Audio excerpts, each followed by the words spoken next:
Welcome to my C++ course for beginners. This course is meant to take you from a beginner level user into an intermediate level user by showing you how to do multiple things. This series is also based off of one that I've supplied on YouTube for free that has gotten over 250,000 views and continues to grow today. But this particular course is going to be more in depth, including quizzes, and will extend on the principles that I've introduced. Some of the things that we're going to be covering here is how to set up your programming environment, programming in C++, using Git Source Control, programming our first C++ program with an introduction to things like vectors, classes, memory, and other important C++ concepts. Finally, we will talk about debugging and how to debug your program, which is an absolutely necessary step for troubleshooting in the real world. And I hope you gain a bunch of experience on how developers approach the programming process in the real world. So to get us started, we want to do a few things. We need to really set up our programming environment here. What I'm using is Linux in order to go through this tutorial. Now, you don't necessarily have to use Linux. You can use Windows or even Mac OS. My first setup procedure will be for Linux, but I will make one for Windows and Mac OS as well for all of you users who want to follow along in a different operating system or you're used to using a different environment. You'll be able to follow along just fine. But if you're comfortable using Linux, I do highly suggest doing so, because I find it's the easiest one to install things on, including the tools that are necessary for compilation of C++ programs. I hope you enjoy this course and thanks for purchasing it. Suggest it to a friend if you find it helpful, and let's move on to begin the course. So first off, we need to set up our programming environment. In this episode, we'll be focused on setting up Visual Studio Code, or VScode for short, on Linux. Specifically, we are using Ubuntu 2022.04 for this process. You can use whatever Linux distribution you want, or of course, if you want to follow along on Windows or Mac OS, I'll have videos for that as well. In order to install it graphically, it's very simple. Go over to the Ubuntu Software Center. Most Linux distributions are going to provide some sort of software center. You can use it in order to download the proper software that we need. And what we're installing today is something called an IDE. We'll go into that in a bit, but basically we're looking for some sort of a search bar where we can type in what we are looking for. So clicking on the magnifying glass here in the Ubuntu Software Center, I'm going to type in VS and then code. You'll find something called code more than likely. It might be also labeled VS Code, Visual Studio Code, or something of the sort. Basically, we're looking for code here, and we're going to click on here. And the reason that Visual Studio Code is so popular, because it's available for many different distributions and varying operating systems, including Windows and Mac OS, and has plenty of extensions that you can install upon the base IDE that helps you with ease of coding, and is the most popular IDE available currently on the market. For those of you wondering what an IDE is, this stands for an Integrated Development Environment. And basically, as you see here, it's a software application that helps developers with writing, debugging, and testing software. It can help you edit code, compile code, and even debug code. And modern IDEs can even help you keep track of your code versions. Anyways, what we're going to do is hit the install button, which then you'll be asked for the administrative user's password. So type that password in and then hit authenticate. This will take a few minutes as Visual Studio Code is installing in the background. After things are done installing, we'll see this red icon here. We can exit out of the Software Center and actually search and see if Visual Studio Code is installed. We can click up at Activities and just search VS Code, and sure enough, Visual Studio Code is now installed on our computer. Fantastic work. We're well on our way to setting up our programming environment. At first, you're probably going to be introduced with a short onboarding process. Basically, this allows you to set up the look and feel of VS Code. So choose whatever you want, whatever you're comfortable with, including you can see more themes. I'm going with the dark modern theme for myself. I don't want anything too bright while I'm working. A few of the other things include syncing from other devices, adding shortcuts, adding languages, and opening up your first bit of code. I'm going to mark this done and then continue on so we get the main welcome page. As we're going through this process and using this IDE, you'll get used to what's in these sections up above. Just know that they do exist and help us to get to different portions of Visual Studio Code. On the left-hand side is probably the most important portions of what we'll be using, including extensions, running and debugging, source control, searching for stuff, and of course, managing our project with the Explorer. If you need access to settings or the user accounts, you can access them down here. What I first want to click on is Explorer. This is the section where we're going to create our first project in and manage it through. But since we're setting up the programming environment still, let's go to extensions. In extensions, we need to install a couple extensions that will make our lives easier when editing the code and building and running the code. So let's type in C++. The first one you'll see with 47 million installs is going to be the C++ Intelligent Sense Debugging and Code Browsing. We can hit the install button and allow it to install. It'll say installing here, and you'll notice a little progress bar going up top. Give it a few minutes while it installs. After it is installed, you'll notice a disable or uninstall button.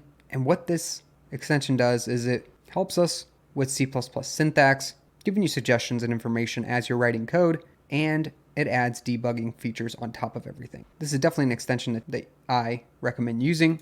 Next, I want to grab one more package. If you start typing in run, it should come up. And I don't want to take the first option. Instead, I want to find Code Runner. It's got over 19 million installs. And what this Code Runner tool will do is help us run our C++ code directly in Visual Studio Code. I definitely recommend this one because it's not only capable of compiling and running C and C++ code, but it also has many, many more as mentioned below. So I'm going to hit install. And once this one's installed as well, you'll have the disable or uninstall option.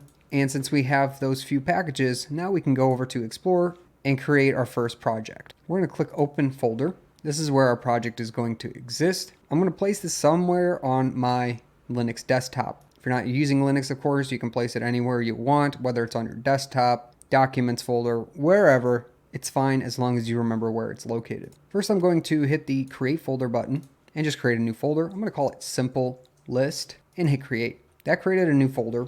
And then I'm going to hit the Open button. This will open up the Simple List directory or folder inside of Visual Studio Code. Now you'll be asked, do you trust the authors of the files in this folder? Well, I do because I'm actually creating this and this current directory has nothing in it. So I'm going to actually check the trust the authors of all files in this parent folder, which is located under my username. And then I'm going to click, yes, I trust the authors. This is just a check to make sure that you're not going to accidentally open up some malicious code and run it on your computer. You need to trust a project before you can actually work with it. And that's it for now. We've successfully set up our project folder and our programming environment. We'll continue on to the next step of writing our first basic program in C++ and running it here in the next episode of the course series. Thanks for following along. And if you're doing this on Mac OS or Windows, I have separate videos for that. That way you can watch them if you couldn't quite set up the environment for yourself. Let's get excited about writing our first program. So first off, we need to set up our programming environment. We'll be focused on setting up Visual Studio Code, or VScode for short, on Linux. Specifically, we are using Ubuntu 2022.04 for this process. You can use whatever Linux distribution you want, or of course, if you want to follow along on Windows or Mac OS, I'll have videos for that as well. In order to install it graphically, it's very simple. Go over to the Ubuntu Software Center. Most Linux distributions are going to provide some sort of software center.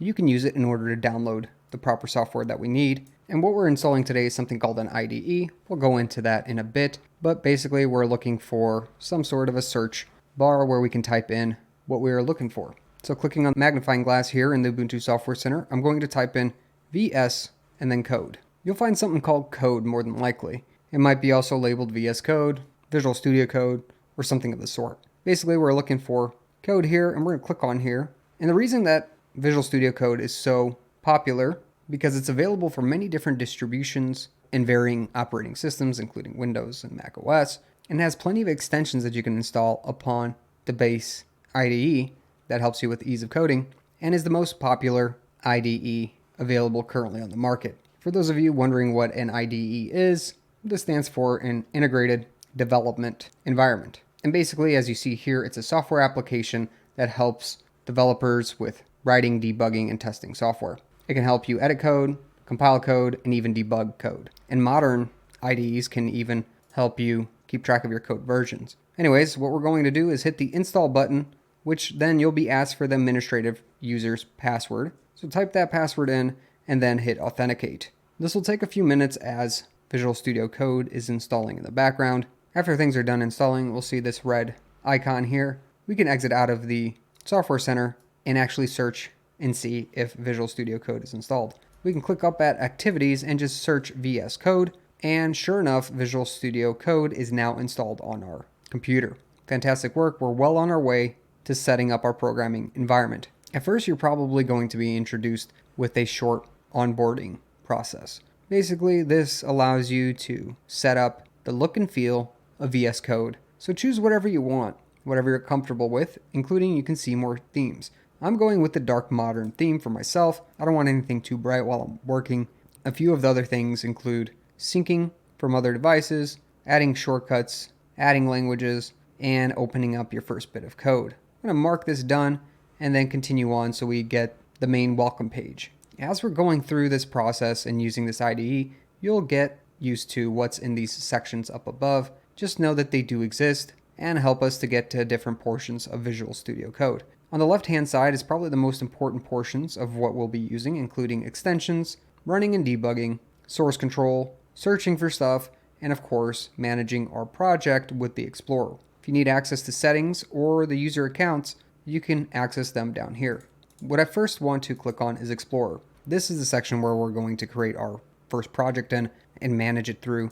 But since we're setting up the programming environment still, let's go to extensions. In extensions, we need to install a couple extensions that will make our lives easier when editing the code and building and running the code. So let's type in C++. The first one you'll see with 47 million installs is going to be the C++ Intelligent Sense Debugging and Code Browsing. We can hit the install button and allow it to install. It'll say installing here, and you'll notice a little progress bar going up top. Give it a few minutes while it installs. After it is installed, you'll notice a disable or uninstall button. And what this extension does is it helps us with C++ syntax, giving you suggestions and information as you're writing code, and it adds debugging features on top of everything. This is definitely an extension that I recommend using. Next, I want to grab one more package. If you start typing in run, it should come up. And I don't want to take the first option. Instead, I want to find Code Runner. It's got over 19 million installs. And what this Code Runner tool will do is help us run our C++ code directly in Visual Studio Code. I definitely recommend this one because it's not only capable of compiling and running C and C++ code, but it also has many, many more as mentioned below. So I'm going to hit install. And once this one's installed as well, you'll have the disable or uninstall option. And since we have those few packages, now we can go over to Explorer and create our first project. We're going to click Open Folder. This is where our project is going to exist. I'm going to place this somewhere on my Linux desktop. If you're not using Linux, of course, you can place it anywhere you want, whether it's on your desktop, documents folder, wherever. It's fine as long as you remember where it's located. First, I'm going to hit the Create Folder button and just create a new folder. I'm going to call it Simple List and hit Create. That created a new folder. And then I'm going to hit the Open button. This will open up the Simple List directory or folder inside of Visual Studio Code. Now you'll be asked, do you trust the authors of the files in this folder? Well, I do because I'm actually creating this and this current directory has nothing in it. So I'm going to actually check the trust the authors of all files in this parent folder, which is located under my username. And then I'm going to click, yes, I trust the authors. This is just a check to make sure that you're not going to accidentally open up some malicious code and run it on your computer. You need to trust a project before you can actually work with it. And that's it for now. We've successfully set up our project folder and our programming environment. We'll continue on to the next step of writing our first basic program in C++ and running it here in the next episode of the course series. Thanks for following along. And if you're doing this on Mac OS or Windows, I have separate videos for that. That way you can watch them if you couldn't quite set up the environment for yourself. Let's get excited about writing our first program. Here's where we write out our first program and build it to run. In the last episode, we created a new Simple List project folder where we're going to actually create a new file in.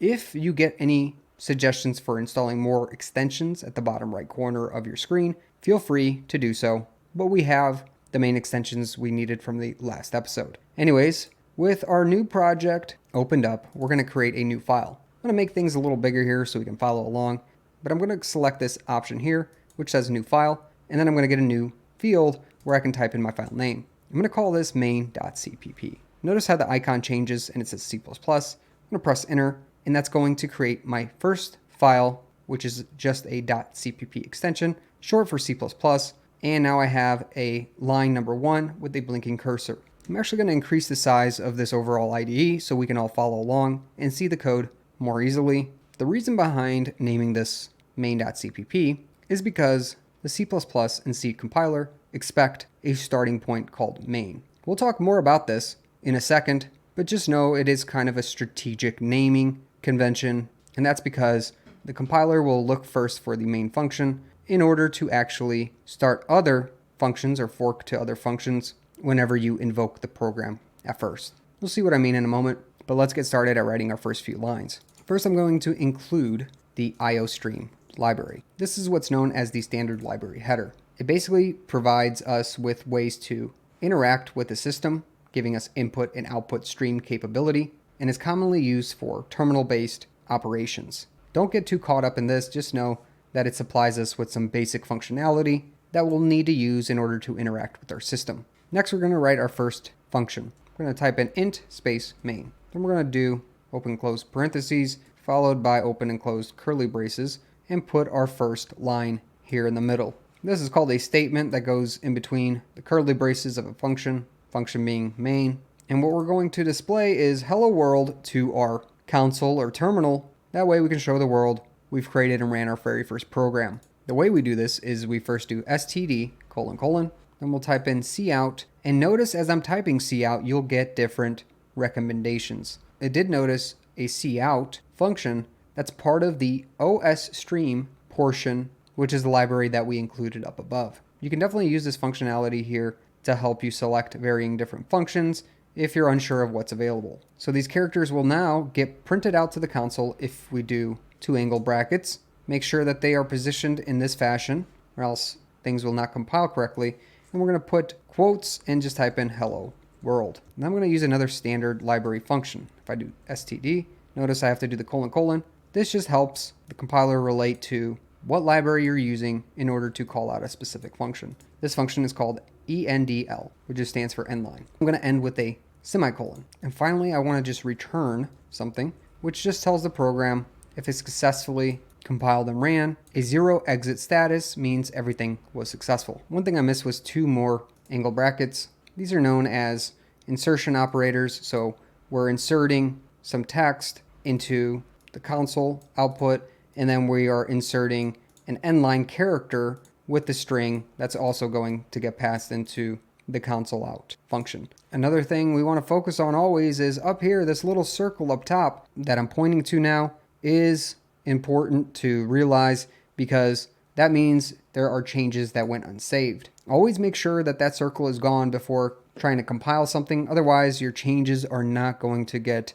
made in the compilation and you'll probably receive errors or have the older version of the program that you had before you made changes. Anyways, that goes away pretty easily by doing Control S or saving the file in whichever fashion you want. So I did Control S, notice it goes away. And once you've saved it, there's no better way of knowing what code's going to do besides running the code. And notice up here we have different options: run code, run C, C++ file. We can use the run code option and actually run the code, which will get compiled below, and you'll see some output. It says hello world, so we've successfully created our first program. Congratulations, great work if you've gotten this far. Now if you do get some sort of errors, for example like G++ doesn't exist, well that means your system isn't prepared and doesn't have the proper compilation tools. The easiest way to get the compilation tools is going to be by starting up a terminal and installing them using sudo apt install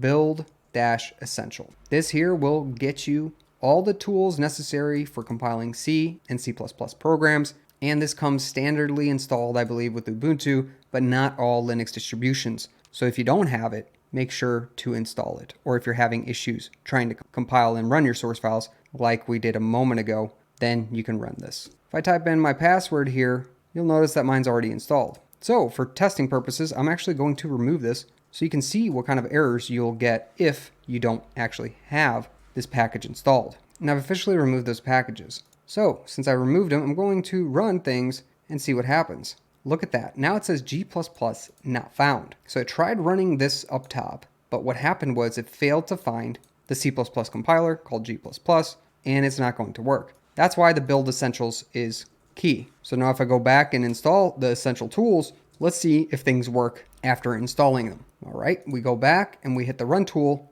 and look at that, hello world worked once again. So if your distribution doesn't have the proper compilation tools for C and C++, that's how you get them. There are equivalents to the build essential package using Arch-based distributions. For that one, it would be sudo pacman space -sy, and it's the base -devel package. You can look this up for yourself, but this is how you would install the same equivalent essentials package on an Arch-based system. If you want to install this on an RHEL-based system, you can do that too. I'm just going to write it here in the terminal. So you'll need yum or DNF to install GCC, GCC, C++, kernel, devel, and make. You can also replace this with a group install by doing yum group install and then just typing in development tools. And that should also install them as a group of tools. Anyways, with that being said, if you need help installing for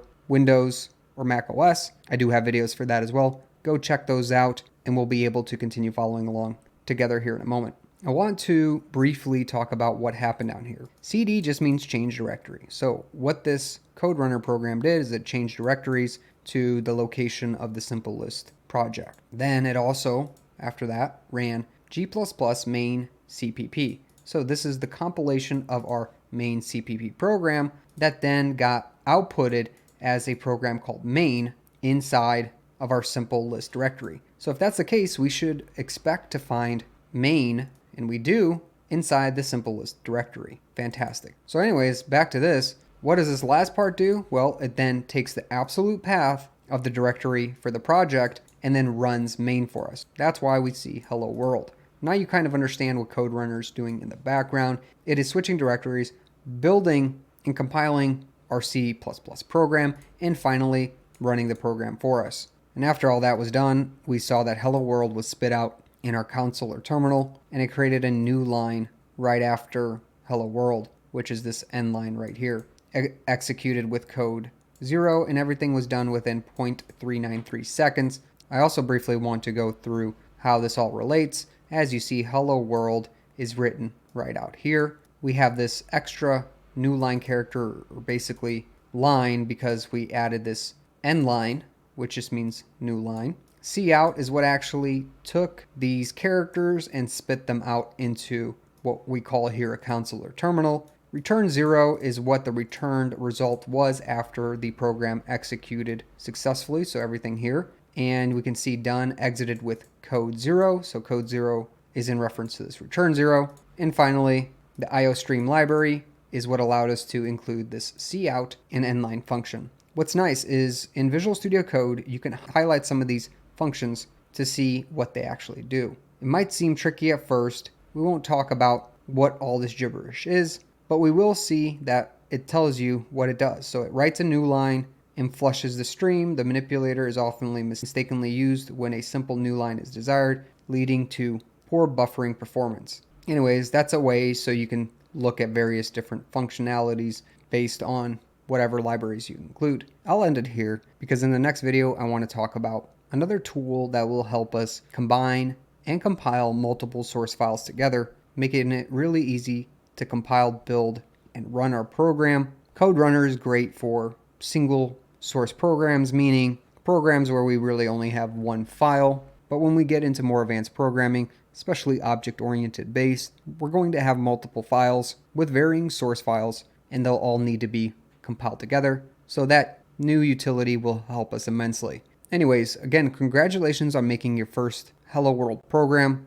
I'd like to run through how to use Makefiles and the Make utility in order to automate the build process of our project. The key features of Makefiles include 1, an automation of the build process. 2, it helps us manage our dependencies more easily. It also helps us compile and build multiple sources. And 4, keeps track of compilations. That way we spend less time compiling the entire project and only compiling the objects that have changed inside the project. So Makefiles can be a little daunting at first. We're going to go to extensions, and luckily for us, we have an extension that we can install, which will help make our lives easier. If we type in C++ make, there is this second option here that says here, creates a C++ project with pre-configured Makefile. I'm going to install this extension, and all it's going to do is help us generate that makefile so we don't have to write it out ourselves. Again, using this great thing about VS Code, which is what they call extensions, it just helps us run the project quicker. Then we'll go back to our Explorer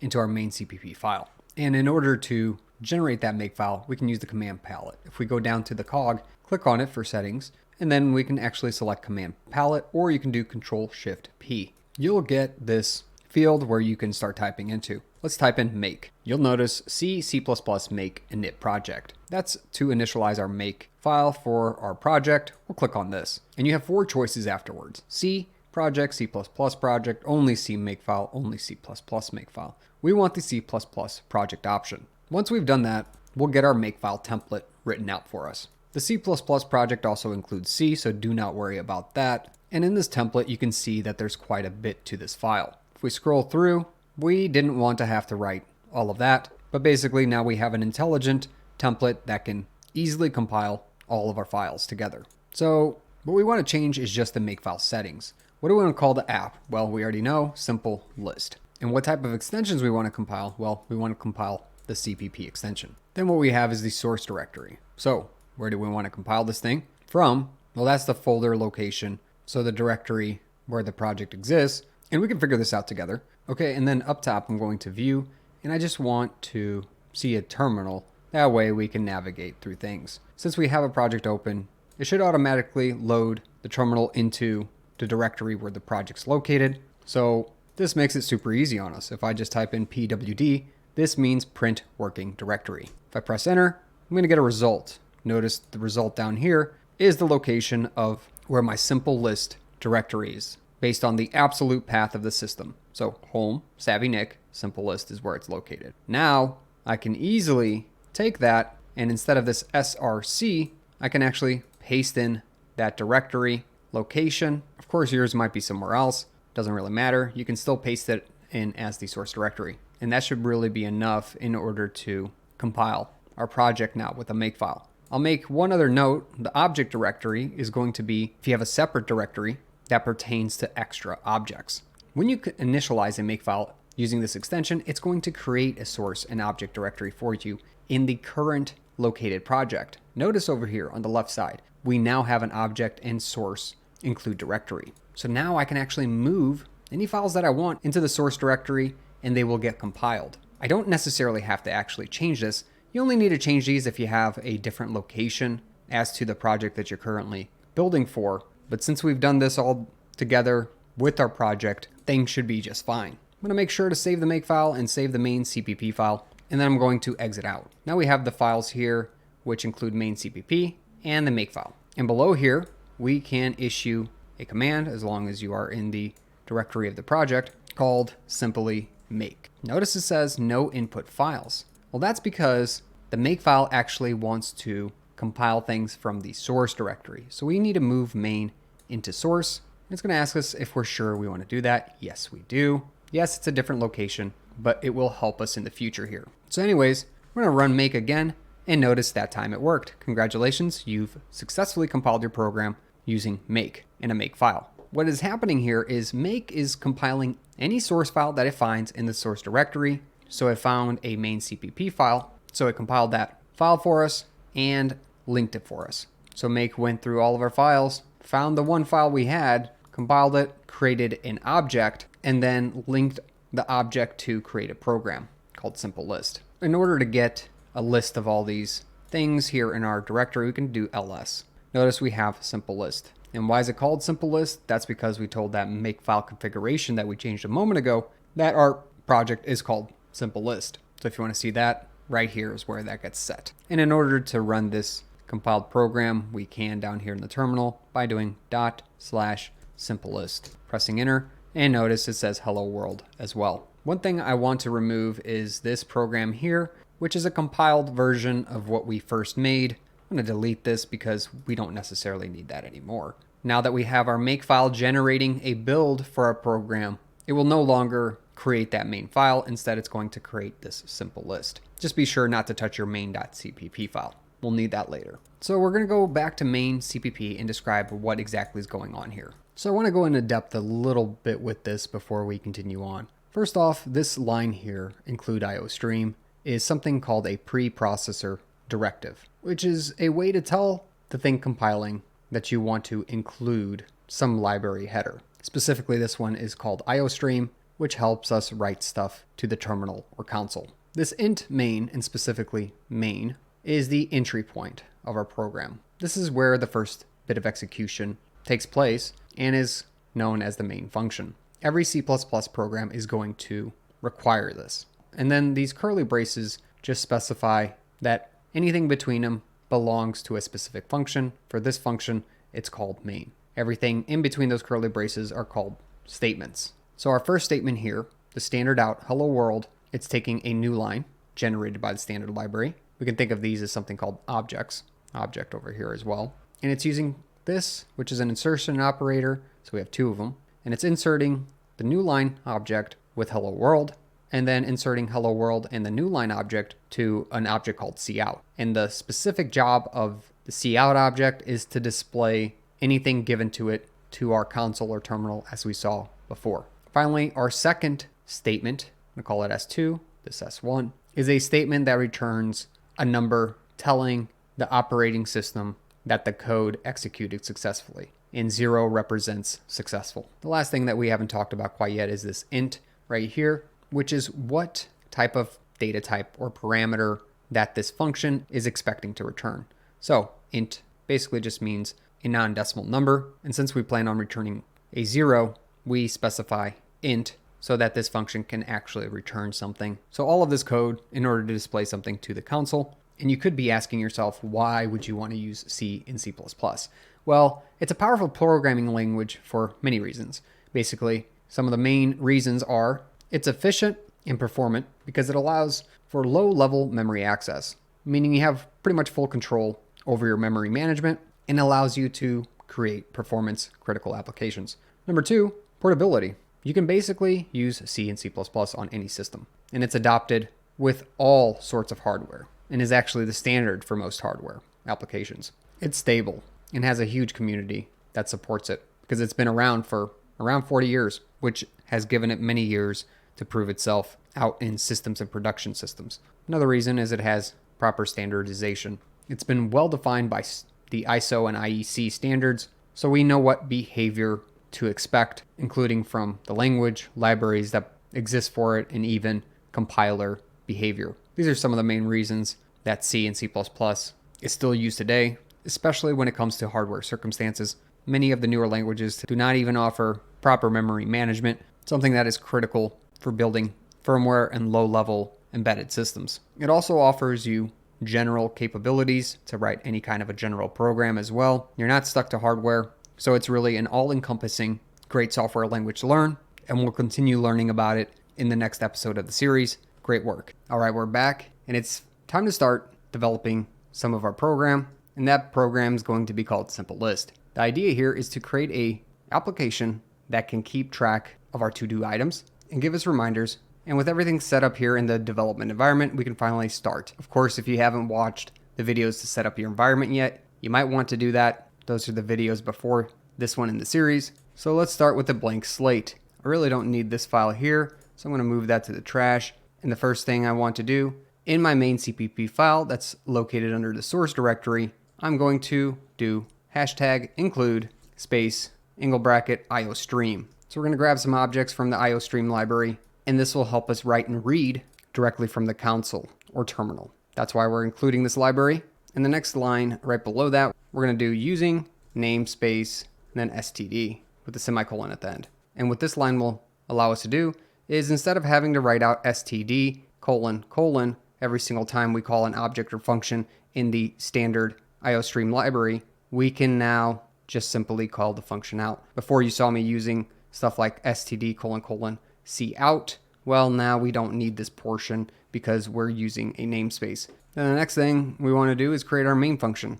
So I'm going to type in int space main, open closed parentheses, and then open closed curly braces, and create a few spaces in between so that we have room to write some code. So for those of us unfamiliar, int is going to be the return parameter or return type of this function that we're calling main, and everything that main does exists between these curly braces. What I want to introduce here into main is actually some arguments or parameters. The The first one is going to be an integer, int, and I'm going to do arg for argument underscore count. Then the next one I want to do is char followed by a star, and it's going to be args, and then these open and closed brackets. So why did I add these two in? Well, a user can now specify an argument to our program. This here char star just means a character pointer array, which allows us to pass strings into our program.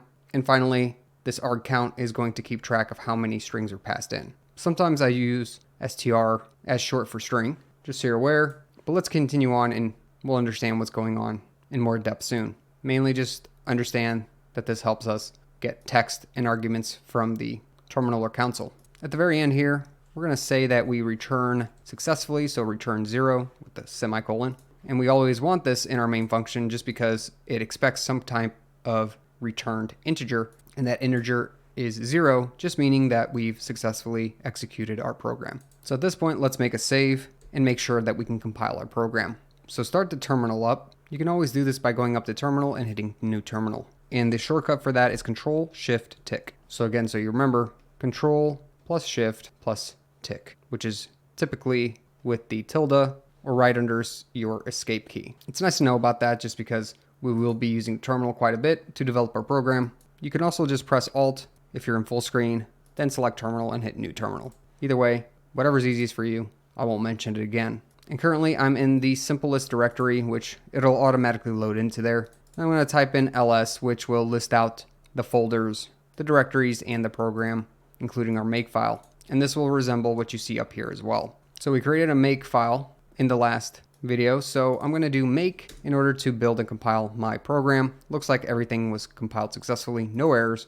And then after that, we can run our simplest program. So /simplest, press enter, and there we go. It ran, no errors, nothing spit out to the console. So back to the code. The first thing I want to check is if our argument count is greater than 1. This is what's called an if statement. This will check if whatever is in between these parentheses, whether or not it is a true value. So if our argument count is greater than 1, that means this whole entire section is true, and that will let us fall inside of this if statement. Then in order to execute something, we put that inside of our curly braces right after the if. Notice how these two curly braces are enclosing. We can also do an else statement, which is tied in with this if statement. Basically, this is saying if this is true, then we'll execute things inside of here. Else, if this is not true, we'll execute things inside of here. So if there's not an argument supplied, why don't we just tell the user there's no argument supplied? We can do that by doing cout and then 2 angle brackets, and we'll do username not supplied. And I'll do dot exiting the program.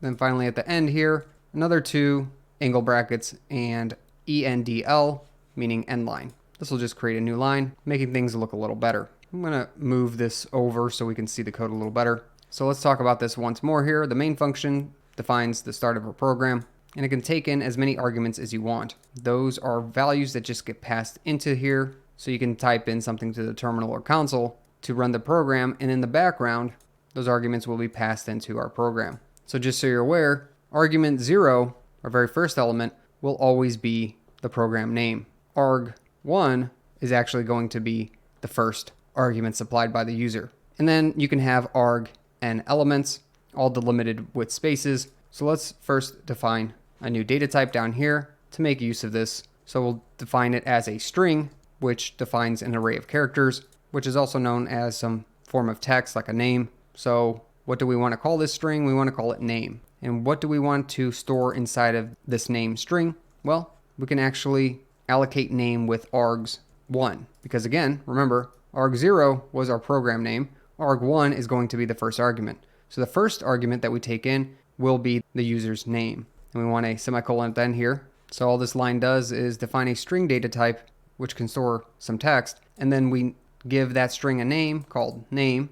And inside that string, we supply an argument that is passed in from the user, being the first argument that can actually be supplied by the user. So the args1 array. So at this point, we've made some progress. Let's save the program and run it. Control S. Then I'm going to launch my terminal again and write out make and run simplest. Look at that. Username not supplied. Exiting the program. Our program is getting intelligent as well as we are, because we're actually interacting with the user at this point. So by that reasoning, we got this spit out to us in the else statement. That's because for some reason we didn't have any arguments, aka they weren't greater than 1, which if we only have 1 supplied, that's just the program name. It needs to be greater than 1, meaning 2 arguments. So what would we expect written out to the console or terminal if we don't fall into this else clause or between these braces here? Well, you would expect nothing besides storing the string name. So we'll see nothing in the terminal if things execute correctly. So we will not see this. Let's try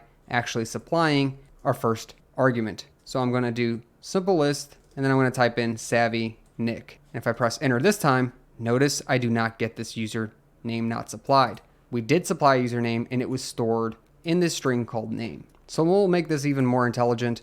Let's actually keep going with the code so we can actually print some stuff out to the user when they supply information. So I'm going to make a prototype for a new function. We'll talk about prototypes in a moment. First, I'm going to type in void space print underscore menu, and I'm going to do open and close parentheses, and inside here I'm going to do string name. Finally, a semicolon at the end. So the way that this function prototype works is at first you always define what type of return variable you have. Void is a special type of return that just means nothing. You're returning nothing. This in yellow here called print menu is just the function name. You can name it whatever you want. Doesn't really matter. And then again, inside these parentheses here are arguments or parameters that we are allowed to pass in.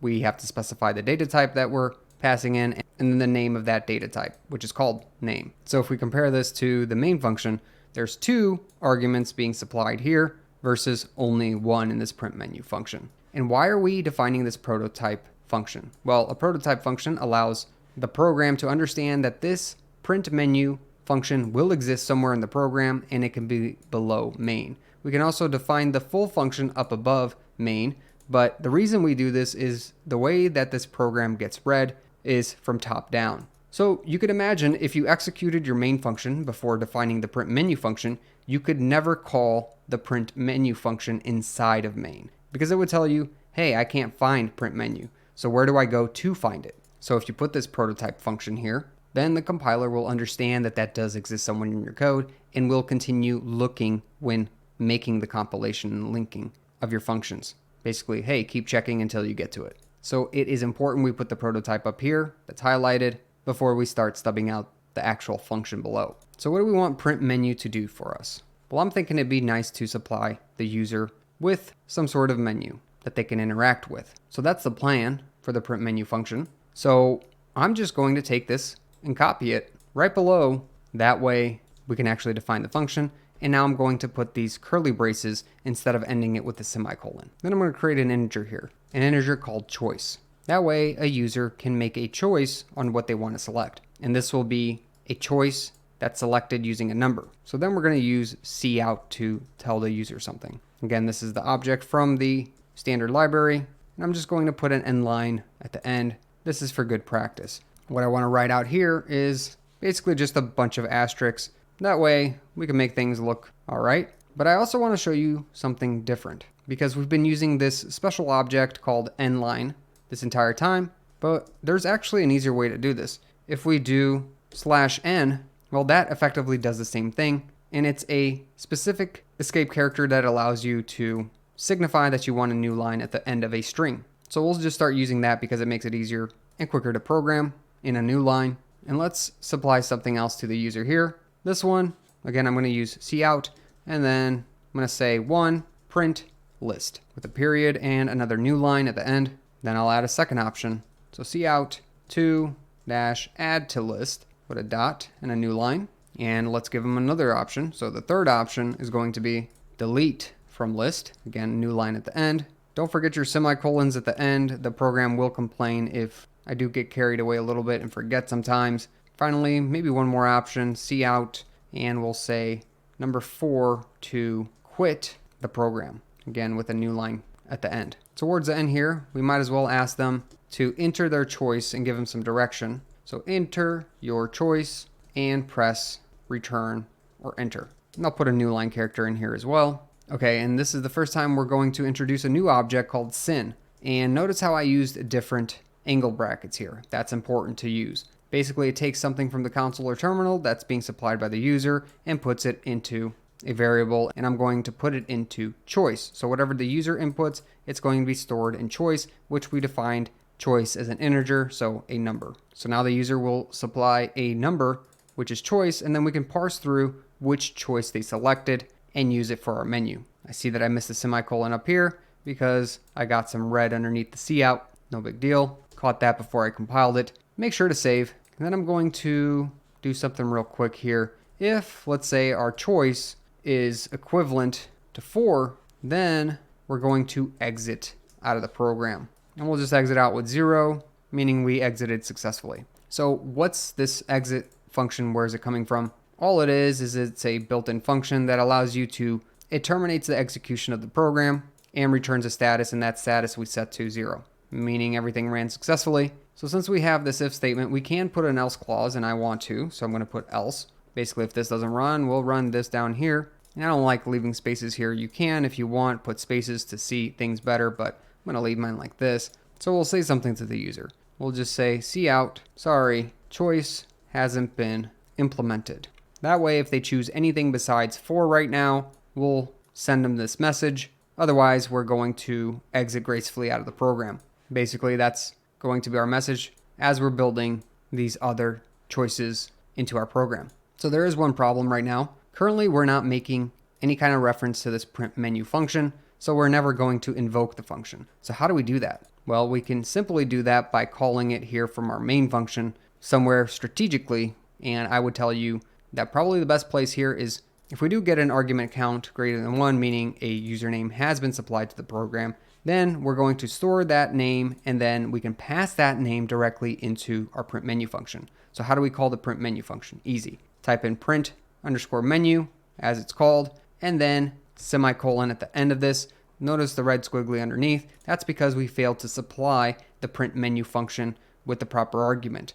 It's expecting a string in order to successfully be called, and we can do that by passing in the name string that we have right up above. Now don't get confused. This name and this name is not the same. Basically, the scope, or what can see this argument called name, is only the scope or context of this function. Otherwise, it doesn't exist and it's destroyed. So basically, we're passing this string called name into our function print menu, and now we should have a start to our program. Let's first go compile it by saving and making sure that there's nothing wrong with it. I'm going to start my terminal. We'll do make again to build our program. Again, if you don't do make and you try running it, you're not going to have the updated program because you didn't compile it. So let's test it.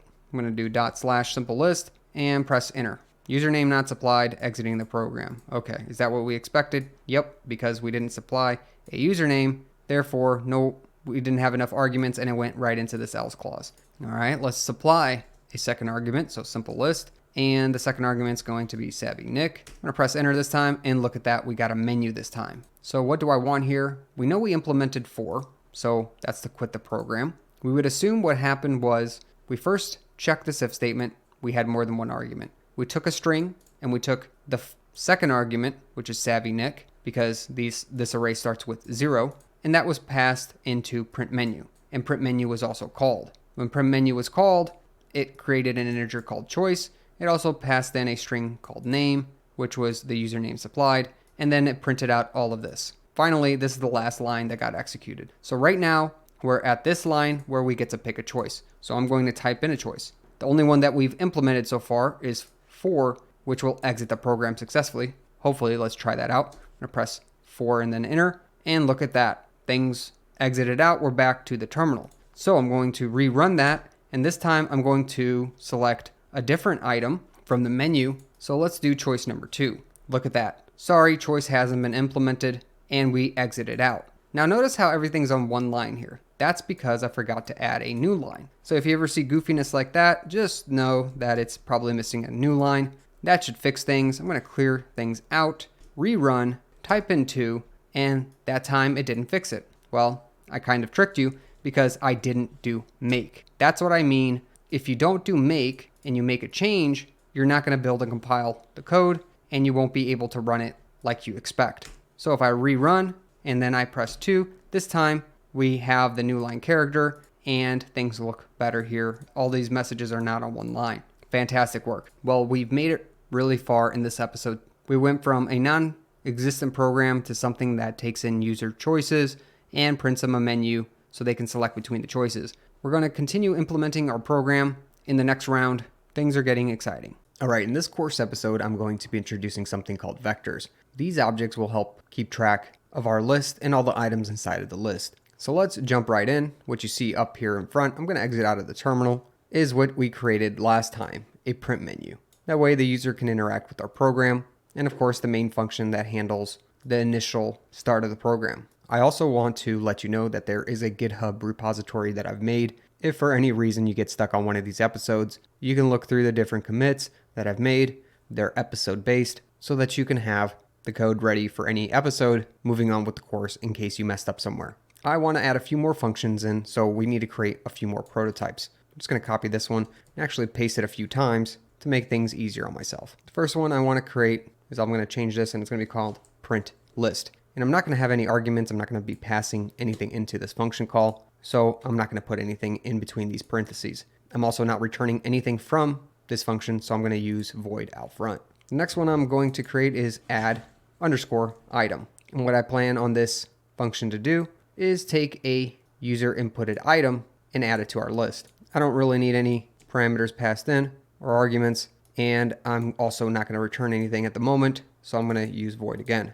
Then I want to also make one more. This one's going to be called delete item, and this is also not going to take anything at the moment, and I'm going to not return anything, so I'm going to use void. Of course, as the name suggests, this will delete an item from our list. One more thing I want to add down here, I'm going to put a couple new lines in. I'm going to add a global variable. And what a global variable is a variable that ends up outside of the scope of any other function in the program, meaning it can be used by any function in the program. So if we had a var inside of here, it's only able to be seen within the scope of this function, which means between these curly braces. Same goes for print menu.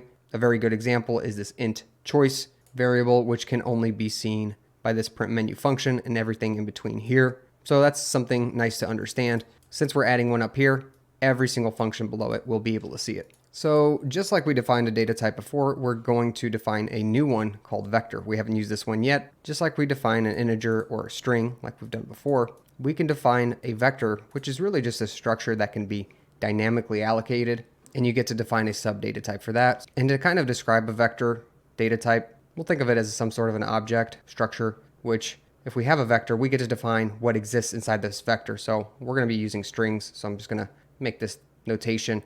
And basically the way I like to think of a vector is this structure that can keep growing or shrinking depending on whatever data you're adding to it. And the data has to be of whatever you specify. So we specified a string vector. So this means we can dynamically store strings inside of our vector. So you can have a string 1, and then if I push in another string, I can have a string 2, and I can add another string 3, so on and so forth, as many as I want. I can also remove strings whenever I want. So if I want to delete 3 or 2 or 1, or I wanted to completely get rid of every single string inside the vector, I can do that very easily. It makes keeping track of multiple variables with the same data type very easy by something called dynamic allocation. That's just a fancy way to say it keeps track of all the sub data easily for you because it can shrink and grow on demand. So with this vector, I have to define what data types I'm planning on using inside the vector. So I'm going to use string data types. We're going to call this vector list.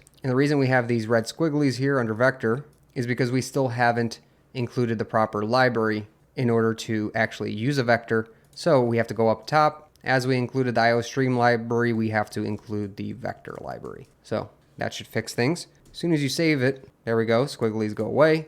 Things are looking great. And one last thing I want to say is you can define really whatever structure or data type you want for a vector. So you can always do vector and then any type of data type. And then you specify a var name or a variable name for the vector, just so you know the notation there. And I want to do a little bit of cleanup. So I'm actually going to take this string and make it global. Right now it's in the scope of only main. So I'm going to copy and I'm going to paste it outside. And really here I'm going to get rid of these args. One, because notice they're squigglies. That means outside of the main function, there's nothing that exists called args. Now you're getting a sense of scope because args is only pertaining to main right now. It's passed into main.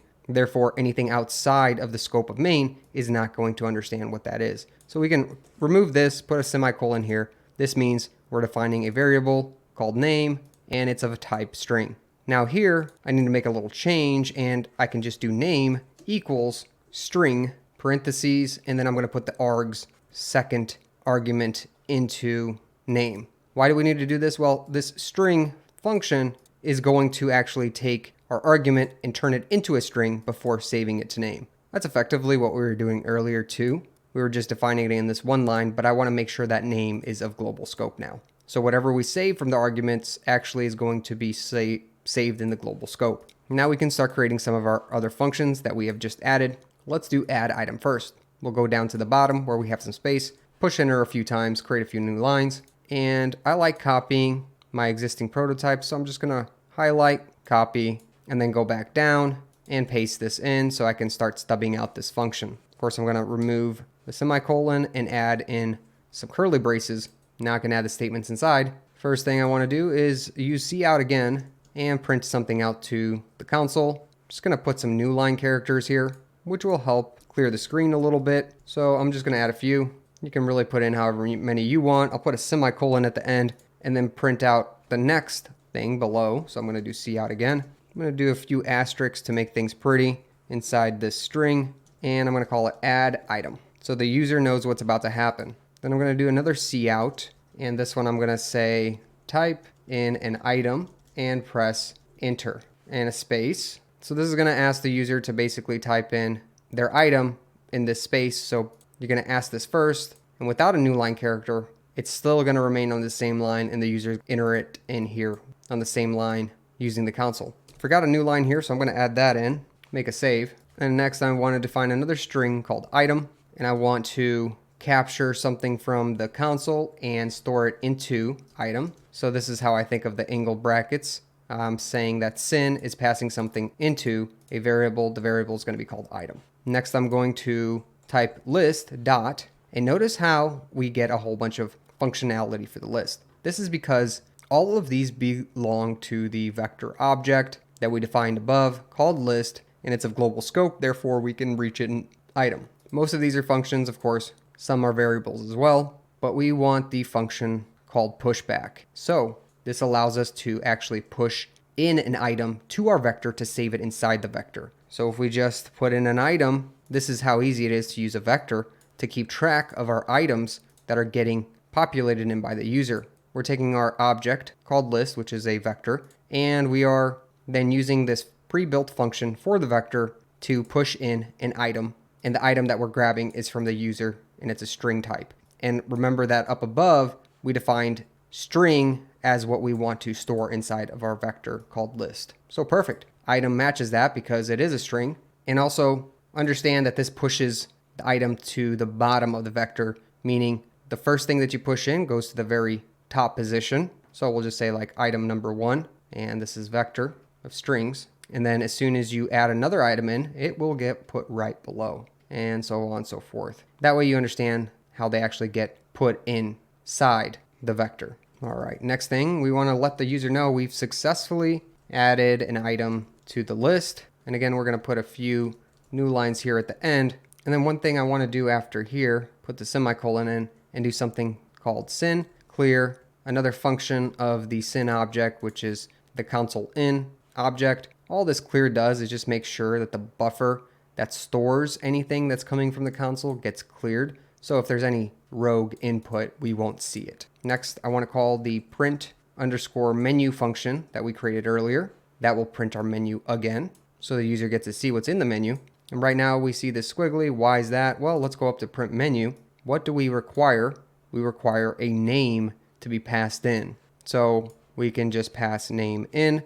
And since we made that name global up above, since it's outside the scope of all the other functions, look at that, we get to pass it in no problem. That's why we did what we did earlier. Let's open up a new terminal now. So Control Shift tilde, and we need to do our make command to build everything that we've done. And then we can run our simple list, and I'm going to use my username. I'm going to press enter, and everything seems to still be running okay. So I'm just going to hit number 4 to exit out of the program and continue programming. That's just a sanity check to make sure everything is still good to go. So the next thing I want to write is the delete item function. So again, I'm going to just copy this. I'm going to put it below every other function, and let's just paste this in so we have the same definition as our function prototype above. And in delete item, I'm going to print out something very similar to what I did before. So in this one, I'm going to actually just copy this down and paste, and we're going to say delete item so they know what action is about to be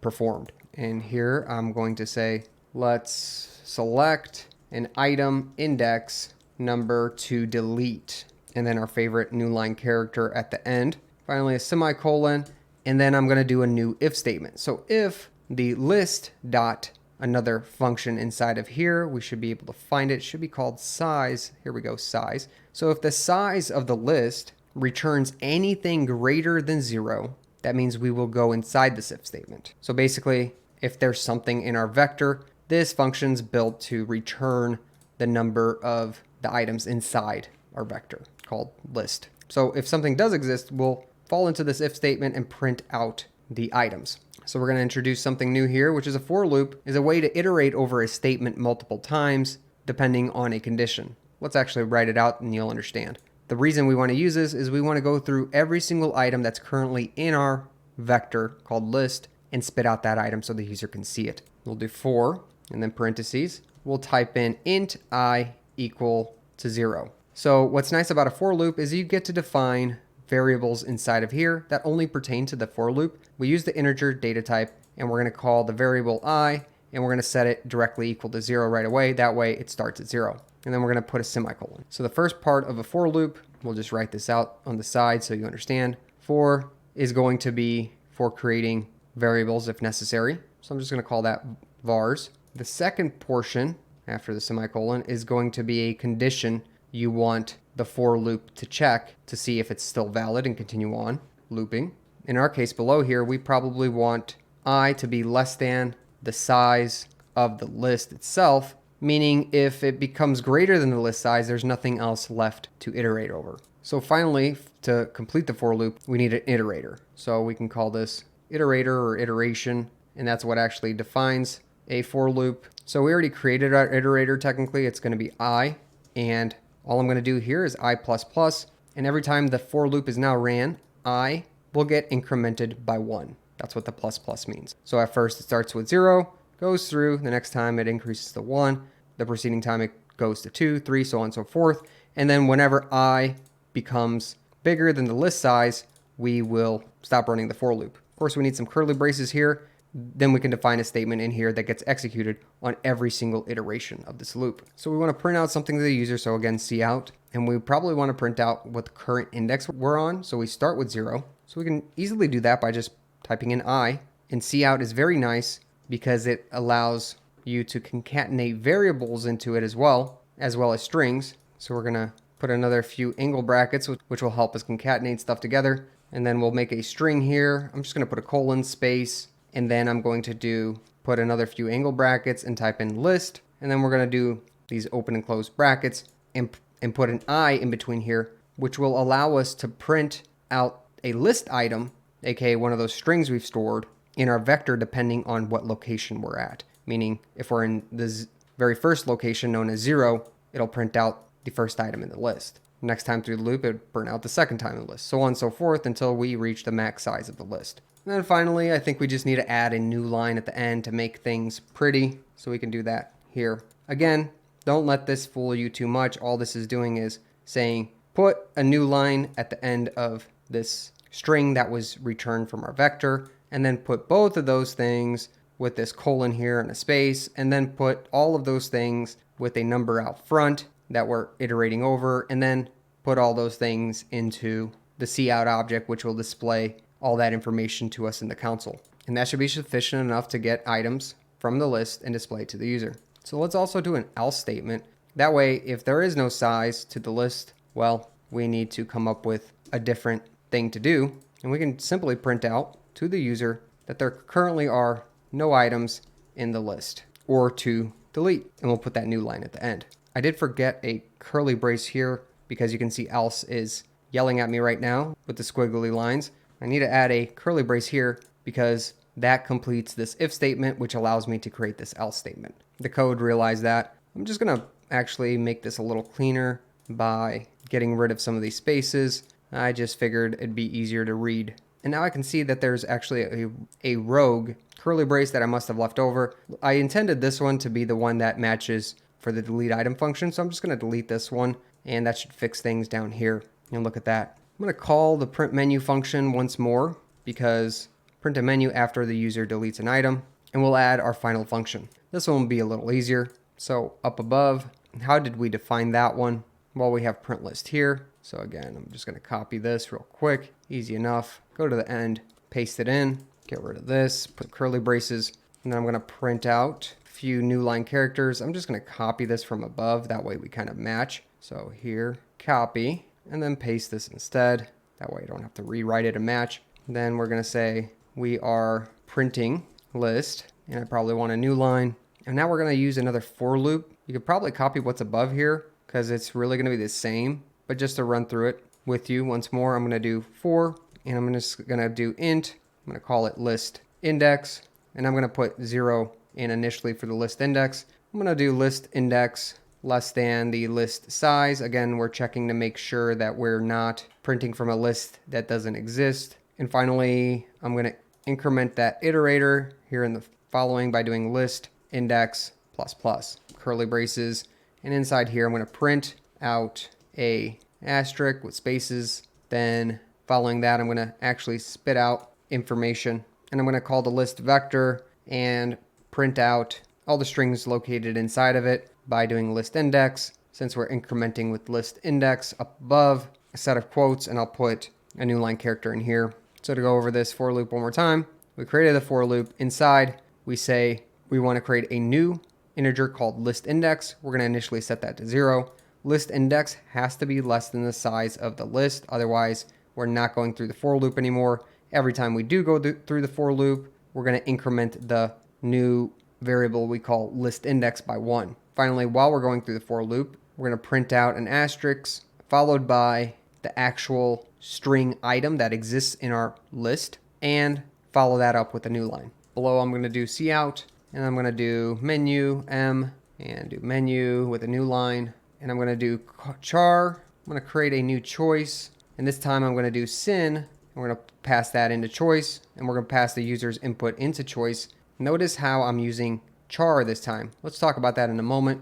So we have if our choice is double equal to a character m, or our choice is equal to a character lowercase m, then we're going to say something to the user. So cout invalid choice quitting ... Put a new line and a semicolon at the end. Actually, that's a bad idea. Let's copy this and we'll move it down. Instead, if they choose menu or the M option, we need to actually print the menu. That was my bad. And we'll put a semicolon at the end. And of course, we need to provide the print menu with the name. So we'll pass that in. Instead, here in the else statement is where we want to print out the fact that they've chosen an invalid choice and quit out of the program. So I want to explain this just a little bit. So we printed out something that says select M for menu. Well, here we defined a new choice. And since choice is inside this function, it only belongs to the scope of this function. That's why we can reuse this name, because we did use it above and we called it an integer before.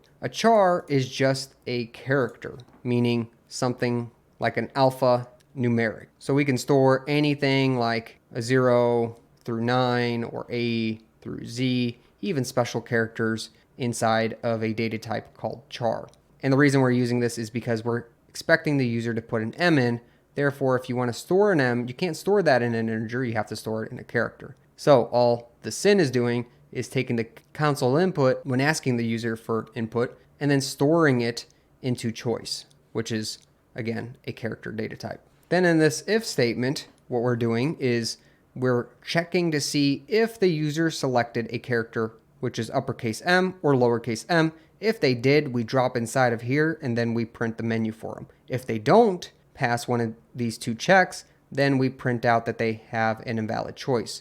This operator here is also known as the OR symbol, which allows you to accept either or condition in order to go inside of this menu. You also have another symbol, which is two ampersands that that would look like this. And what these mean is it's shorthand for and, which means both these conditions have to be true in order to come inside these curly braces and execute the statement below. And doesn't make sense in this case, but I just wanted to let you know what that was. So with or back in, I'm going to make a save. So let's look above now, because I believe we're missing something. Currently, what we do, we start the program, we then go to the print menu function if the user supplied an argument. In the print menu function, we have an integer choice that we save. We tell the user which options to choose. We store their choice, and then we figure out which one is available to execute on. Well, right now, we're just exiting the program,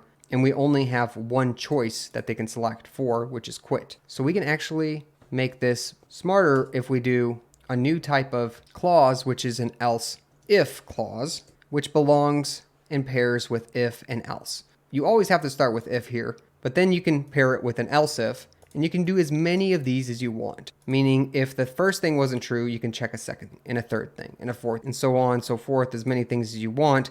But here you will have to meet some sort of a condition. Finally, the else gets executed at the very end no matter what if the ones above it all fail. So for this one, we can do something like choice double equal to 2. Then we can do something else. Then we'll do another one. Well, what if choice is equal to 3? Notice how I'm using double equals here instead of just one equals.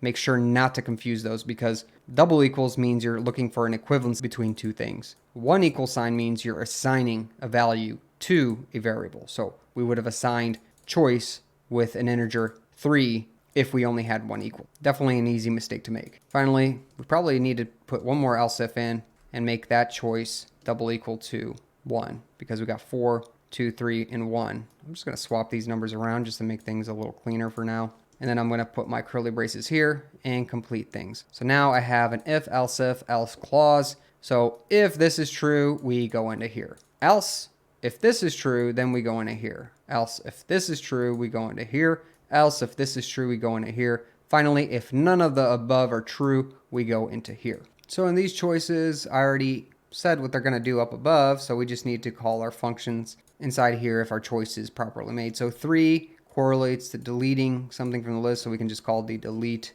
item function that we created. Otherwise, 2, that is adding to our list, so we'll call the add item function. Easy enough. And finally, if they select 1, they want to print the list, so we'll do the print underscore list function, which we had defined a moment ago. If you made it this far, great job. You've done a lot of programming today. We're almost done here. We need to make sure to test this program. All right, when we save, we should be able to test this entire program. So let's go do that. We'll start a new terminal, of course, Control-Shift-tilde or tick, and we'll build our program by typing in make again. Notice that there are a few warnings. This is because it's finding a little bit of a mismatch between comparisons, basically a signed integer versus an unsigned long integer that shows up from the list size. This is not a big deal. We can fix this later, but it's just warning you in case things don't line up like you would imagine. Basically, it's saying our integer can have negative numbers and the one that comes back from the list size can only be positive. But we aren't really setting our numbers to anything negative. We set them to 0, so we're all good for now. Don't worry about this. Let's try running the program. I'm going to clear things out, and I'm going to do simple list SavvyNik since things compiled successfully. So I'm going to press enter, and then the very first thing I want to do is print the list. So I'm going to press 1, and look at that. It cleared things out for us and then said printing list and gives us the menu item M. Okay, so if I want my menu printed out to me, I have to type in M this time. So I'm going to type in M. Great. It printed my menu again, so I can select whatever I want. I'm going to add an item to the list, so number 2. And then I'm going to type in something, whatever I want. I'm just going to be creative here and do item 1 and press enter. Look at that. Did we successfully add it in? Well, we should probably look above. I think I cleared it out. It says successfully added an item to the list. Great. And our program is still running here. So we can actually add a second item if we want. I'm going to use menu option 2 and then type in item 2 and press enter. Did we add things into the list again? Sure enough, successfully added an item to the list. Looks like things are going good so far. Next, I'm going to actually go back up to the first option and print the list since we added a few items to the list. Boom, look at that. Item 1 and item 2 are now showing up in our list. How exciting. We're actually generating a list for the user and they're actually inputting information into our program that we're saving and keeping track of. That's why the vector was so powerful that we started with at the beginning, because it's basically taking care of all of that for us in the background without us having to do a bunch of magic to grow and shrink that list ourselves. So I'm going back to the menu. I'm just going to do a small M this time and see where it takes us. Great. Printed out the menu as well. We can now delete an item from the list. We should have 2 items in here, and it was displayed above. We can see here, delete item, and then we printed the menu right away. So we didn't actually ask the user to give us a number to delete an item. We have a little bit of a mess because we haven't really implemented a way to select a choice to delete an item. We'll have to do that in the future, but really there's no place where we're taking input from the user inside the delete item function. We'll do it in the next episode of the course.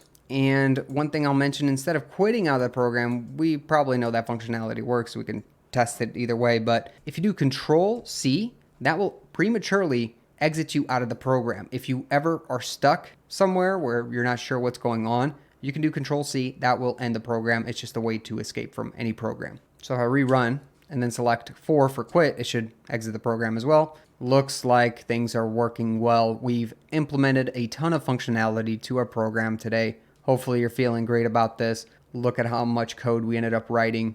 Again, great job following along.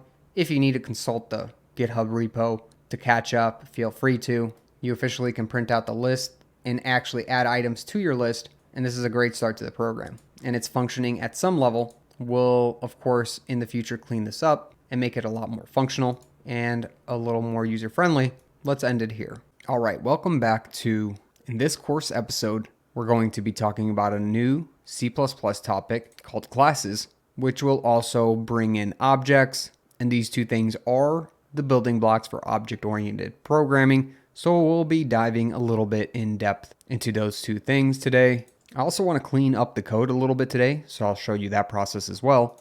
All right, in the last episode, we tried compiling things and got a warning. I want to clean that up and make things better. So first I'm going to do make clean in the terminal. This will clean out our object files and let us recompile and build our project once more by doing make now. We'll get our warning down here once more. And what this is saying is that our comparison here has 2 different integer expression types. One is a signed integer and the other one is an unsigned integer. Meaning one side's capable of storing negative numbers, the other side is not. So in order to make them the same, we can actually typecast. So if we go to that line, it says line 99. Let's go find it in our code. So if we scroll down, look for line 99, sure enough, here is what it's warning us about. So we can do something called a typecast. We can typecast this as an integer. This means try and convert whatever's inside the parentheses as an integer, and that should actually fix our issue, but it's not necessarily the proper way to do it. So let me just make, and notice how our problem kind of goes away. It's now complaining about a different line and warning us on line 82 we have an issue. So if we go to line 82, we'll notice the same problem. For this one, we can do the same thing and cast it as an integer. Now if I run make once more, you'll notice no warnings, no errors. The compiler seems to be happy. Now this can't be done with everything, because if you're typecasting from one value to another value, you might lose precision and or cause overflow. So a better method is probably to take this out and confirm that what we're supplying the check against, so our I variable, is of the same type as the list.size. So if we want to make it the same data type, we just do unsigned as it warned us. So we have now an unsigned integer called I, and that will be checked against this other unsigned integer that is returned from our list. We can do that below as well. Let's just do that. So again, instead of typecasting, I am going to put unsigned up front and then save my file. I'm going to make, and it looks like things are good. Just for a sanity check, I'm going to do make clean and build everything over again. No warnings. We fix our issue in what I believe is a more proper way. We've basically matched data types and now the compiler is happy. The one warning I want to mention is be careful when you're typecasting. I want to give you an example. So let's just say an integer data type takes up 16 bits. So that just means there's some combination of 16 bits that are stored in memory and reserved for some integer. We'll just call this integer index. So index exists in our memory. It's got 16 bits reserved for it.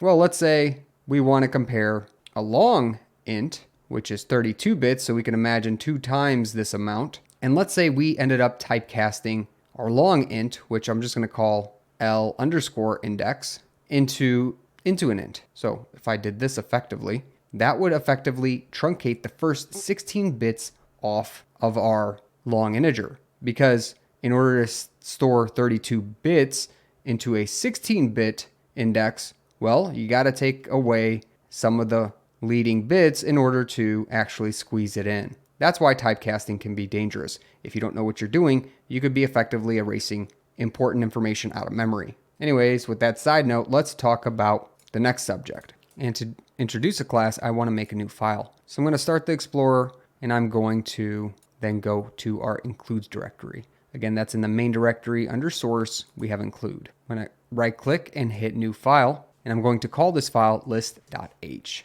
So anything with a .h at the end, at least in C and C++, is known as a header file. And all that these header files are typically used for are to keep prototypes and definitions, as well as variables. That way you can distinguish a little bit between your definitions and source code. And this is an older type of format. That's why it actually has the C symbol here, because it was initially introduced in C programming instead of C++. And we're going to use this header to define our class. And you might be asking, what is a class? Overall, classes provide mechanisms for 1, structuring your code, 2, organizing it, 3, introducing security, and helps complex systems become maintainable as well as reusable. And we'll learn more about this as we go, but it's something to keep in mind as we're using classes. What's really nice about classes is I basically think of it as a data type that's defined by a user. And in this data type, you can specify whatever types of variables and functions that you personally want to exist inside of them. So how do we define a class? Well, you write out class first and put some curly braces. And I might be referring to things like member functions or methods. Don't let that trip you up. They're just functions that belong to a class. Inside these curly braces, let's define our first member. So in order to define my class and what I want to call the class, I must put a name for it right after the keyword class. And I'm going to call mine list. Then inside of list, there are going to be member functions, and I'm going to create some member variables. Variables inside of classes can also be referred to as member variables. So let's define a few member variables first. But before we do, we need to talk about one more thing here that's new to classes, and they're called access specifiers. So the 3 that exist are private, protected, and finally public. And I need to put a semicolon here at the end to really make things work. I'm going to save this real quick. And basically, don't get too caught up with these. So anything between private and let's say protected here that shows up means it belongs to a private scope of the class that you're creating. That means that only the class itself can access the member variables or functions that exist in private. And it doesn't really matter in what order you define these. It could have been public, protected, private at the end, as long as you have the intended member functions and variables between the sections. Anything defined in protected means anything that belongs to the class list or anything that inherits this list, so is based off of list, can access those member functions and variables. So basically, inherits or belongs to class. This one is only the class itself. And then public, as you probably guessed, anything including the class has access to functions and variables that are in public. If you want anything to access this class's member functions or variables, you're going to put it in public. If you only want the inherited classes and stuff that belongs to list, then you would put it in protected. And if you only want the list class to have access and nothing outside of it, you put it in private. So I only want to use public for the time being. I'm going to get rid of these real quick and just keep them together and just put some space underneath public. And I'm going over to our main function and I'm going to copy a few things. That way we can reuse them and move some stuff around. These 4 function prototypes are the first thing I want to copy. And then I'm going back to list.h. And then I'm going to paste it in here, give it a little bit of indentation, make sure that we line things up. I also wanted to remove this argument we've been passing around. So I'm just going to erase this and actually create one more indentation here just to make things look a little prettier. And I'm going back to main CPP. Since we've moved these, I'm just going to erase them from here. And then I'm also going to take the next two, copy these, delete them here, and then paste them into list.h. I'm going to paste these as well into our public section. And right now, the IDE is complaining a little bit. It doesn't know what vector string is or what a string is. So up top, we need to make sure to include the proper library. So we need two things here. I'm going to do IOStream library and the vector library that we talked about earlier. And then I'm going to use, let's see, what else did we have? Oh yeah, using namespace std. I'm going to copy that over as well, right below, including the vector, and save things. That should clear some stuff up. Sure does. I don't necessarily need this in main CPP anymore. Again, I'm going to clean things up. And now we only have our main function here, of course with issues, but we're going to be fixing those fairly soon. And I want to create one more new file, this time in the source directory. In the source directory, I'm going to hit new file. And this one is going to be called list.cpp, which is actually going to match our list.h. And once we have this list.cpp source file made, we're going to copy a few more things from main. Back to our main CPP file. Basically, my goal here is to make main CPP look as clean as possible. And in order to do that, we prototyped all of the functions below main into our list class. So we had print menu, and I'm just going to hit this right here so we can see them, add item, delete item, and print list. And let's actually highlight all those and move them. When I do a copy like this, this is actually copying everything entirely out, even though things were collapsed, just so you understand what I'm all copying. It's basically every other function besides the main function, and I want to move them to the list CPP file. So only main is left in our main.cpp file, and inside the list CPP file, I'm going to paste all of those functions. And we can see they're all in here now. Of course, we're going to get a little bit of complaint from the IDE because it doesn't know how to match things quite yet. As you can tell, I can't resolve cout, sin, exit, all of this stuff, but that's okay. To fix this, we can include our header file, list.h. If we do include with quotes this time, and in relation to the CPP file, our list.h is actually in the include folder. So from this directory to the include list.h, we need to do under the include and then slash, look at that, list h pops up. And then if we save this, a lot of this red should go away, and it sure does. Why? Well, you included list.h, which in list.h you have defined the IOStream library, the vector library, and you said using namespace std. So that's why that all got fixed. Great work. And earlier, remember removing this argument from print menu? Well, to match our prototype, we have to remove it from the function itself. And don't forget, anything calling print menu is going to have to be changed. So I'm going to do a simple find, paste, and remove name from any calls in here as well. Very good. 3 places that showed up. And now my function in calling to the function should be correct. I want to go back to list.h and talk about a few more things. There are a few member functions that always come standard with a class that I want to talk about. They're important. Are called the constructor and destructor. These are special methods that are reserved whenever you create a class and will always follow the class name. What do I mean by that? There is a function already predefined, and I'll show you here. If we type in list and then put some parentheses and then put some curly braces to define our constructor. And there's a secondary one with a tilde, also called list, and then we're going to put some curly braces. You might be asking, why are these two special? Like I said, this is the constructor, and this one's the destructor. So whenever an object is created, specifically this list object, basically you're invoking this list class, which we'll do later, by default, this function is called. Think of it as kind of like the main function to our class. This is the first thing that gets called, so anything that you need to do in here will be executed as soon as you create an instance of this class with an object. This is good for things like initializing values. And then the destructor will get called when you terminate the program in some fashion or you delete your object. And this can help you do some garbage collection and properly dispose of anything that belonged to your class. I might have not said this before, but if you just do 2 slashes and then you start typing something behind, you can make a comment in your code anywhere you want. Another easy way to do this is to do a slash and then a star or asterisk, and that allows you to do a multi-line comment versus a single line comment is with 2 slashes. So this is a single line comment, meaning if you start typing here, you will have an issue because you're actually including this line in your code. Anything between these 2 symbols, you can write whatever you want. It will be included as a comment. Anyways, just trying to break that down. Let's continue talking about classes. Back to lists.cpp. There's one thing that's now wrong since copying over all these functions.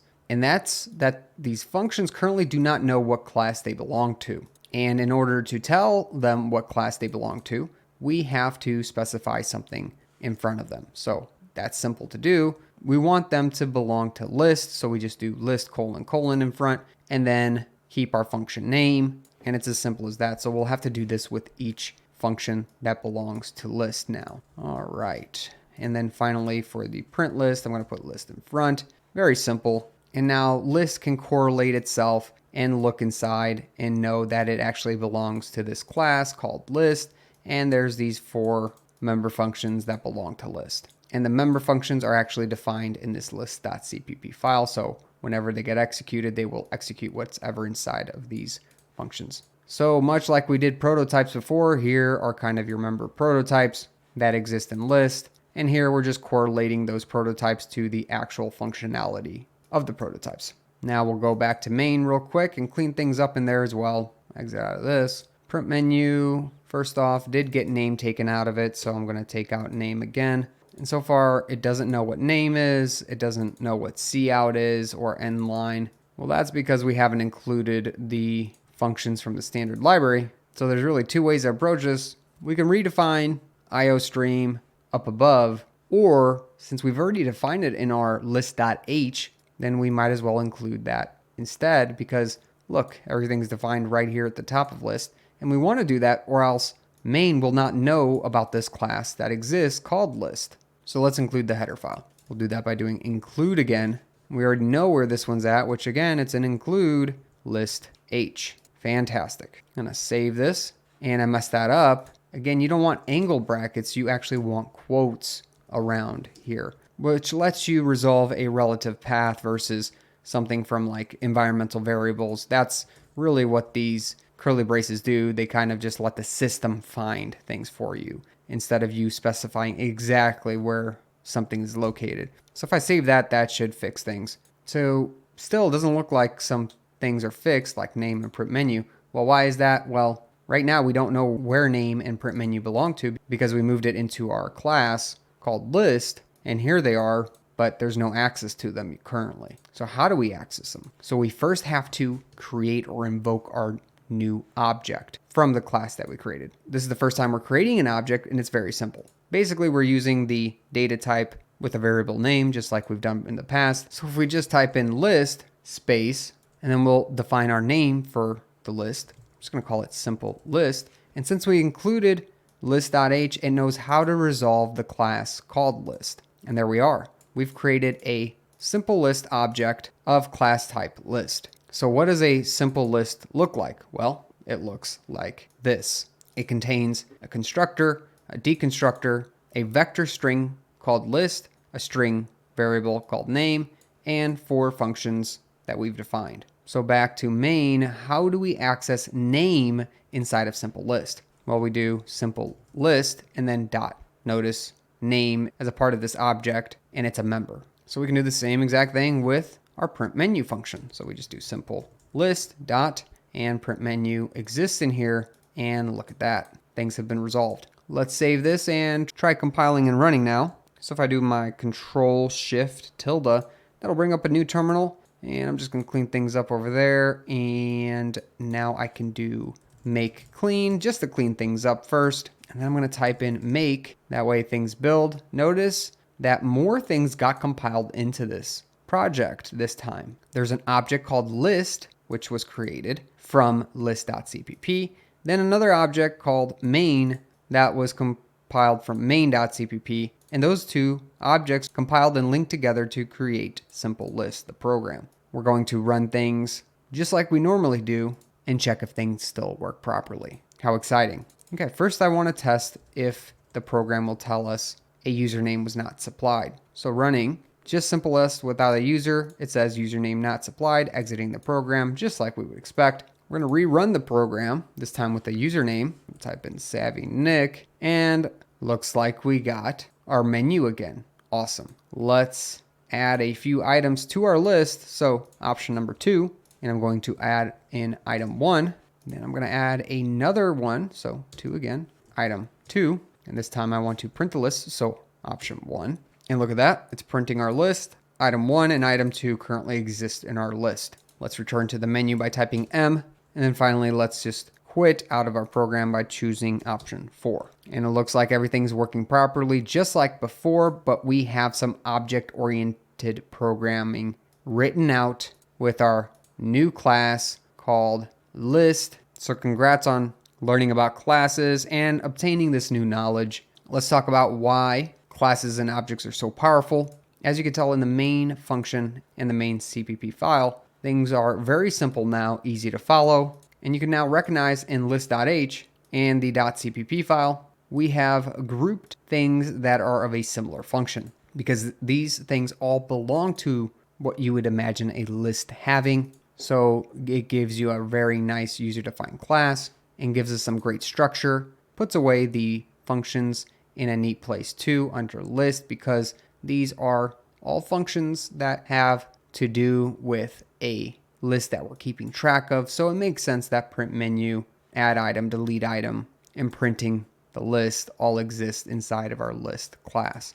Well, we've learned a lot about classes today. We'll continue on using them and going even more in depth further down in the series. Let's get excited. I'd like to talk about source control. And specifically, we want to do source control using Git. I plan on showing you how to host your repo on GitHub and then use Git through Visual Studio Code in order to actually keep track of changes that you're making in your code. This is a great tool for programmers so they can keep track of all their changes, which detects line by line changes in your code. And it is something that almost all programmers choose to use to keep track of what they've done in a manageable way. So that's why it's important to take some time today and learn about Git and GitHub. So I do have some videos on how to create your own GitHub repository, as well as how to install Git on various different platforms.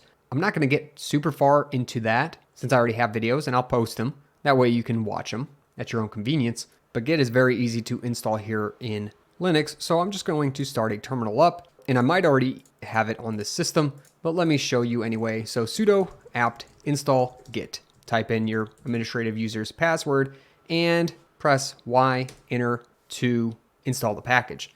And that's it. Now you have Git. Great work. Back to my instance of Visual Studio Code. So VS Code makes things pretty easy for us whenever we need to create a repository and link it to our account on GitHub. One thing I'll mention is in order to use GitHub, you will have to create a GitHub account. So make sure to go to github.com and sign up for an account which can keep track of your repos. As you notice, I have multiple repos here, and I'm going to be creating a new one using Visual Studio Code to show you how this is done easily through VS Code.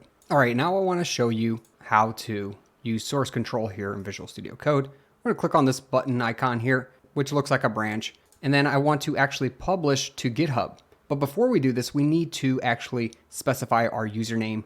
Even though we'll be asked for a login whenever we hit publish to GitHub, we need to specify it for the entire system, which is kind of silly because we'll be logging in anyway. Basically, start a terminal up and we'll put two things in. First, we want to do git config -- global user.email, and then type in the email address that we want to use for our account. And finally, the second thing is git config -- global and what user.name you want to use for your account. Fantastic. After you have those two things done, we're ready to publish to GitHub. To publish to GitHub, it's going to try and install and use an extension called GitHub, and it needs to use your GitHub credentials, that's why we made an account, in order to set up our repo. Give it a few seconds, it will launch a browser for you, and then you can put in your username and your password in order to sign in. In order to use this, you'll have to authorize Visual Studio Code to get access to GitHub. So if you're all okay with that, authorize Visual Studio Code and allow things to open up. It says this extension wants to access GitHub. I'm going to hit open and allow the authentication to take place. It might suggest the repository name if you already have one.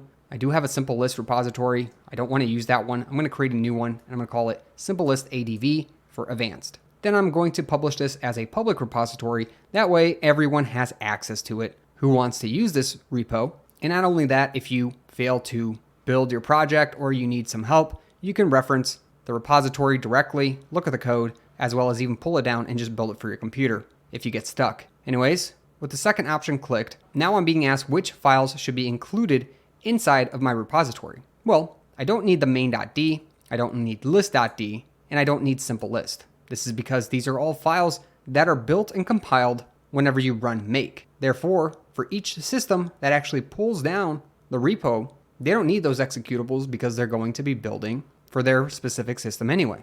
It's important not to put extra unneeded files inside your repo to keep things clean, but I will need the object directory and the source directory, as well as the make file, so I can build my project. With those three selected, I'm going to hit OK. And that will actually publish, upload, and commit my very first commit to Simple List Advanced on GitHub. It says it can open on GitHub as well. And here's what things look like. So far, there's a source directory and a make file. Fantastic. Congratulations on making your first commit. Also notice that this has created a brand new repository for me that's called Simple List ADV, and it's public. So you can access this as well at this link up above. I'll make sure to write that out as well. Fantastic work. We now have committed and created a new repository on GitHub, and we're ready to track more changes. I'm going to clear things out here, and notice over here on the left, there's really nothing to currently do.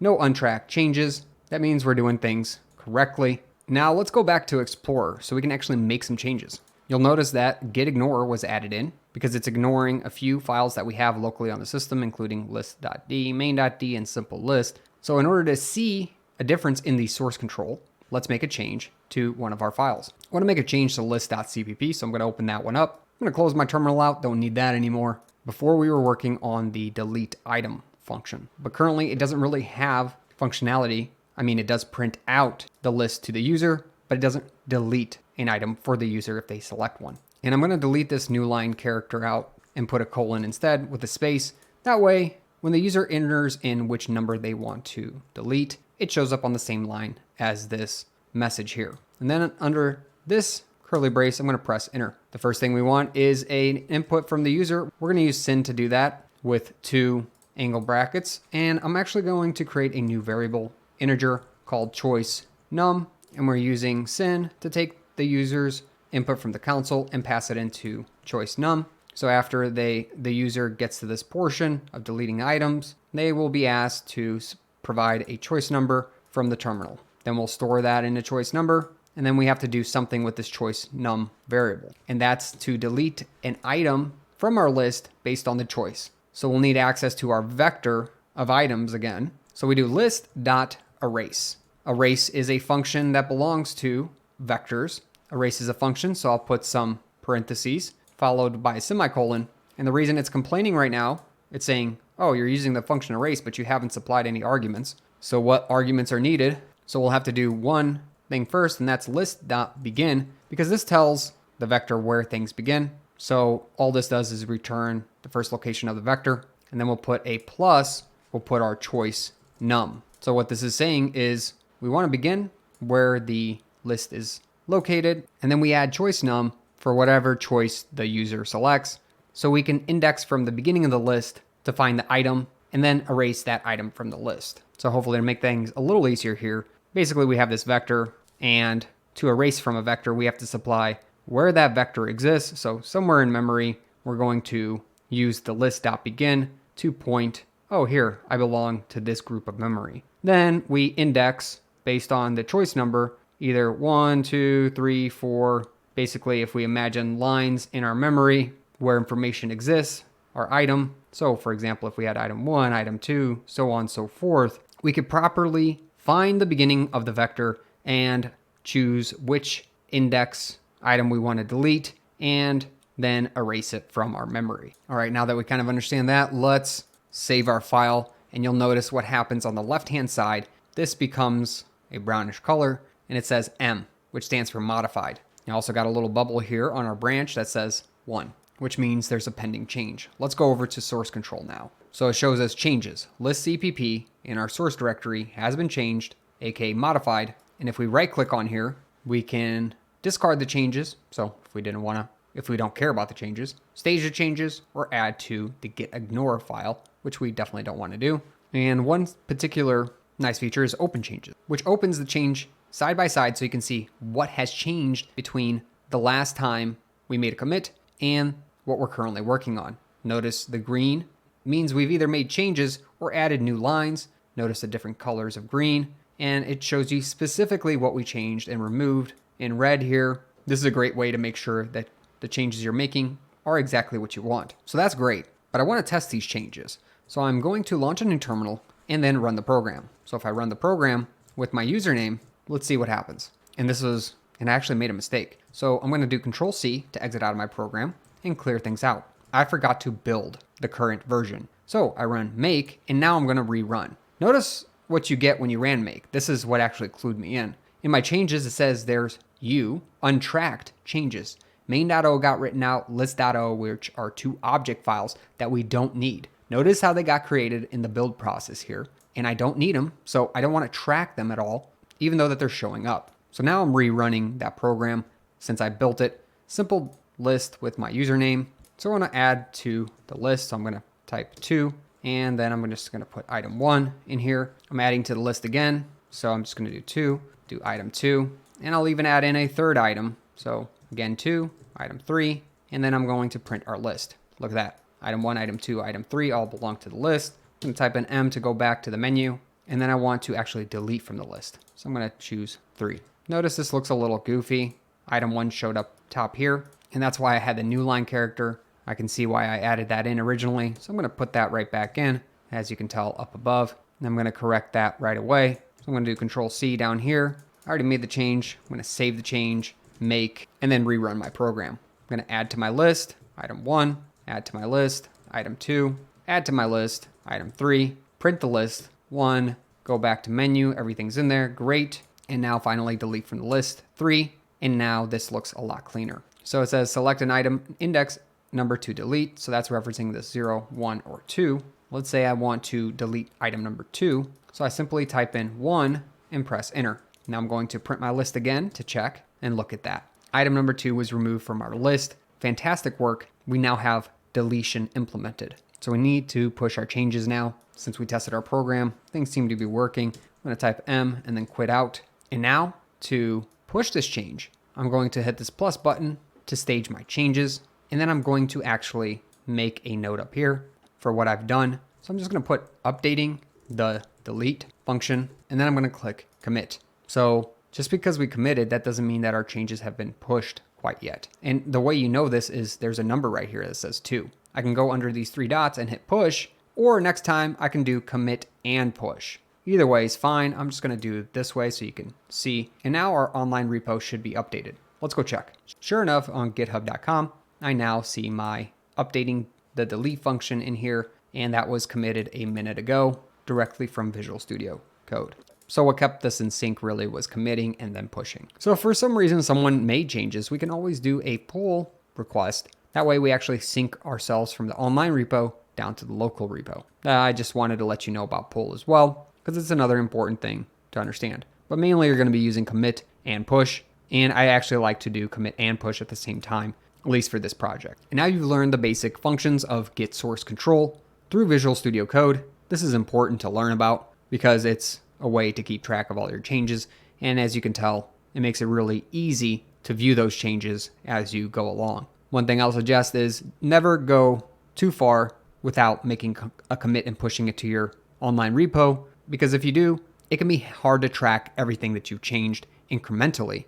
Instead, after a nice day of programming, take some time, commit your code, push it online. That way you can always backtrack if necessary and you don't get too far out of sync with what's online. Awesome work today. We'll continue on very soon. In this episode of the course, we're going to be setting up a file where we can read and write our items from, much like a database, and we'll be able to access that database file, and that will help save our items so we can access the items on a reload of our program. Basically, we're creating persistent storage in this episode. So let's jump in. I'm going to first exit out of my terminal and go back to the Explorer. I want to create a few new files in the source directory first, and I'll also include another one in the includes directory. First, we'll do the one in the include directory.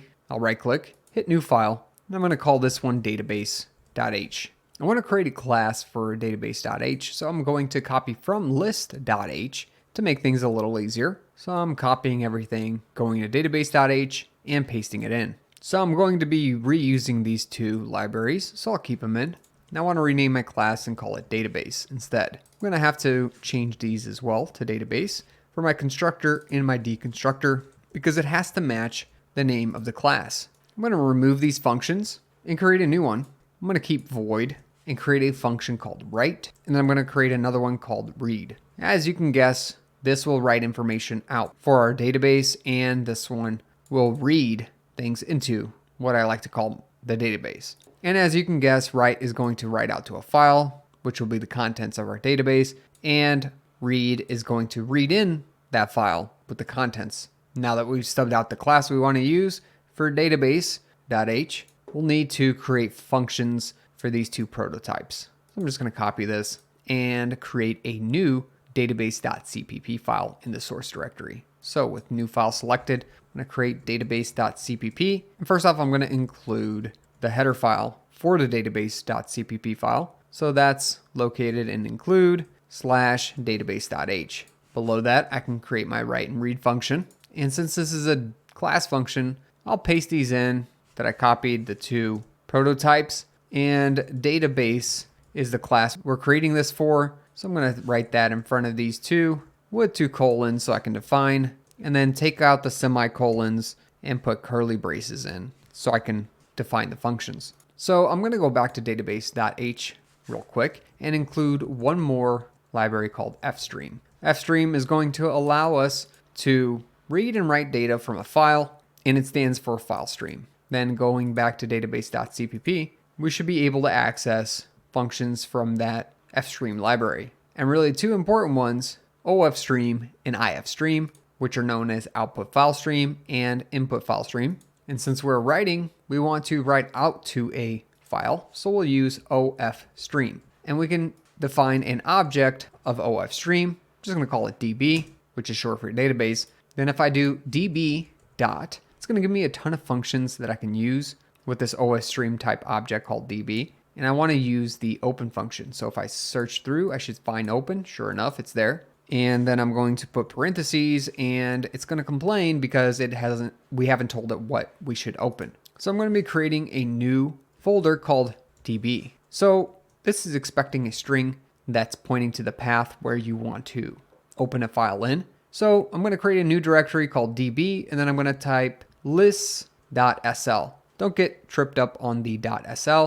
It's not an actual file extension. It's just one I made up for .simplelist for short. And I'm calling my database file lists.sl. So that should open up the file, and then we'll close the file afterwards by doing db.close after everything is said and done. And in between these two, we'll write some statements in order to write something to lists.sl. But we can't forget to save and create our db directory. Currently we have object directory, source directory, but we need a new directory. So I'm going to click the new folder or directory option, and I'm going to create db. That way, whenever we open up the file called list.sl, it can exist in the db directory. Now let's focus on writing something to the file. We first need to check if the file successfully opened. So we can do this by doing an if statement, and then in parentheses, we'll do db is open. That's a function of the db object, and will tell us if the file successfully opened. And you can tell here if you just highlight, it says inline bool, meaning inline boolean, true or false. This wrapper is to test for an open file. If our file is open, then we can do something in these curly braces here. Else we'll do something between these curly braces. So if the file is open, we can actually just push something into our db object, just like we do with the cout object, if you remember. we would type in some type of a string and that would pass it to the console. But that's not what we're doing. Instead, we're writing something to a file. So whatever I put on this side of the angle brackets, it will go into our database file. Let me do something simple like 1 new line, 2 new line, 3 new line, 4 new line, and 5 new line. I think that's enough. Just going to put a semicolon at the end, and then I'm going to create a save. And then in the else statement, I'll do a cout and write something out to the console. I'll just say cannot open file for writing. This is because I want a little bit of error checking. Just tell the user that if the object cannot be created or the file cannot be opened, usually because of permission issues on the system, we'll specify something to the user so that they understand that there's a problem. Now I'm going to save things, and I think that's enough for now. Let's see if we can compile this real quick. So I'm going to open up a terminal, Control-Shift-tilde, and hit the new terminal button. I'm going to type in make and see if things build. Sure enough, things built, and it even built our database object file. You can tell by source database.cpp being built into this. We can also do make clean and watch all the objects get built. Again, I'm going to do make, and that should write out everything getting built together. Notice there's a database object file, list object file, and a main object file. But what we're missing is actually calling this write function. So let's go back to the main CPP file. So where do we want to do this? Well, we're creating a list called simple list. We're storing the argument from the user's console into simplest name, and then we're going to run the print menu function from simple list. So for testing purposes, let's put the new database and create a new object by instantiating it below. Well, first, almost forgot, I need to include the database.h file, and then I can do a very similar thing to this line. So I'm creating a new object of type database or database class, and the object I'm going to call data for now. Now I can call data, the object, and write something with that object to a file. And what is it going to write? Well, let me put the semicolon in and go look back at database.cpp. It's going to write out, hopefully, 1 new line, 2 new line, 3 new lines, so on and so forth. Let's give this a shot. Make sure to save the main.cpp file, then build by doing make after things are made. And I'm just going to run simplest without a username because we're not technically checking for a username in order to run this portion of the code at the moment. I just added it in without a check. And it says username not supplied, exiting the program, cannot open file for writing. And I noticed a couple things. The cannot open file for writing could use a new line character to make things look better. So I'm going to go back to database.cpp and just add a new line here. So it looks like we did everything correctly here from what I can tell. So my best guess is that there's a permission issue with the DB folder. So I'm going to clear things out. I'm going to type in ls and look through here. Well, it doesn't look like I actually created a DB folder. I accidentally created it inside of the source directory, and I meant to create a whole new DB folder. It should have been outside. So I can actually move this folder so that it is on the outside. I'm just going to click move once I've dragged and dropped it. And if I do ls this time to list everything, sure enough, DB shows up. So since I made that new line change and move the directory, I'm going to recompile one more time and then run simple list. This time it says username not supplied, exiting the program, but we didn't get the cannot open file for writing error, which is fantastic. Now if we go under DB, notice what we see, list.sl. So if I open up list.sl, we have 1, 2, 3, 4, 5 listed in our list.sl file. That's exactly what we wanted. So awesome work there. Let's exit out of our list.xl. And honestly, I'm going to exit out of everything else. It's saying down here that the marketplace has extensions that can help with that SL. I know I made that file myself, so I'm just going to exit out of that. There's no point. And then I'm going to exit out of all of this stuff up above. That way we can open up only the necessary files from the Explorer that we need. So now that we've written into the file, we should probably read out of the file as well. Back to database.cpp, we have our database read function. We're going to do very much a similar thing to what we did before, but we're going to use ifstream instead of ofstream. So ifstream stands for input file stream. We're going to again create a new object called db of type definition ifstream. The reason we can do this is it's only in the scope of this function, so we can rename it db even though we called it db up above. I want to actually copy some of this stuff here because it'll just make things easier. So copy, and then I'm going to paste, and we're just checking if the db is open. Let's do something else. Let's do something else. So instead of for writing, we can just say for reading here. And instead of this portion, I want to use a special statement called while, which is a way to keep executing a statement that exists between these curly braces until whatever's in these parentheses we call a condition is not met. We'll use a special function inside of these parentheses called getLine, and that will help us get the lines out of the file that we're reading from, which is list.sl, and it takes 3 arguments. First, db, our ifstream object. Our second one is going to be a string. We're going to call it line. And number 3 is going to be the delimiter, which just means how do we distinguish a brand new line? Well, we'll distinguish it with a new line character. That way, we read in a line anytime we get a new line in our file. So in order to go through this, we create a new db object. We open up the file with that object. We check if it's open. If it is, we get lines from the file, and we'll keep looking and getting lines until we see a new line character, which just auto advances to the next line until we run out of lines. And up above, we can create a string called line. So getLine is still having issues. We'll look at this in a moment, but let's actually see out or print to the console the line and end this with a new line character. So all that's going to happen is every line that we read in, we're going to spit it out to the console. So I messed this up because we can't use a string. We need a character, an escape character. So the difference between double quotes and single quotes is very important. This represents a string, or basically an array of characters. This, on the other hand, represents a single character. So when we write /n, that represents only one character, which is known as the new line character. So that's the big difference between these. Our function right here called getLine is expecting a single character, not a string or an array of characters. Now that I've specified the character as a third argument, everything is happy. So again, hopefully you understand the difference between double quotes and single quotes. This is a character. This is a character array or a string of characters. I think this is enough to pretty much run. We just need to call from main the function we just created. So I need to do data.read at the very least. And then I'm going to try compiling it inside of the terminal after I save it with Control-Shift-tilde to launch a new terminal. I'm going to exit out of the ones I don't need anymore. And then I'm just going to run make real quick to build any changes that we've made. Then .simple list, press enter, and look at that. It says username not supplied, exiting the program. That's fine. We don't care. But we did read in what was in the file, and in the file was 1, 2, 3, 4, and it was written to our console. Where did that come from?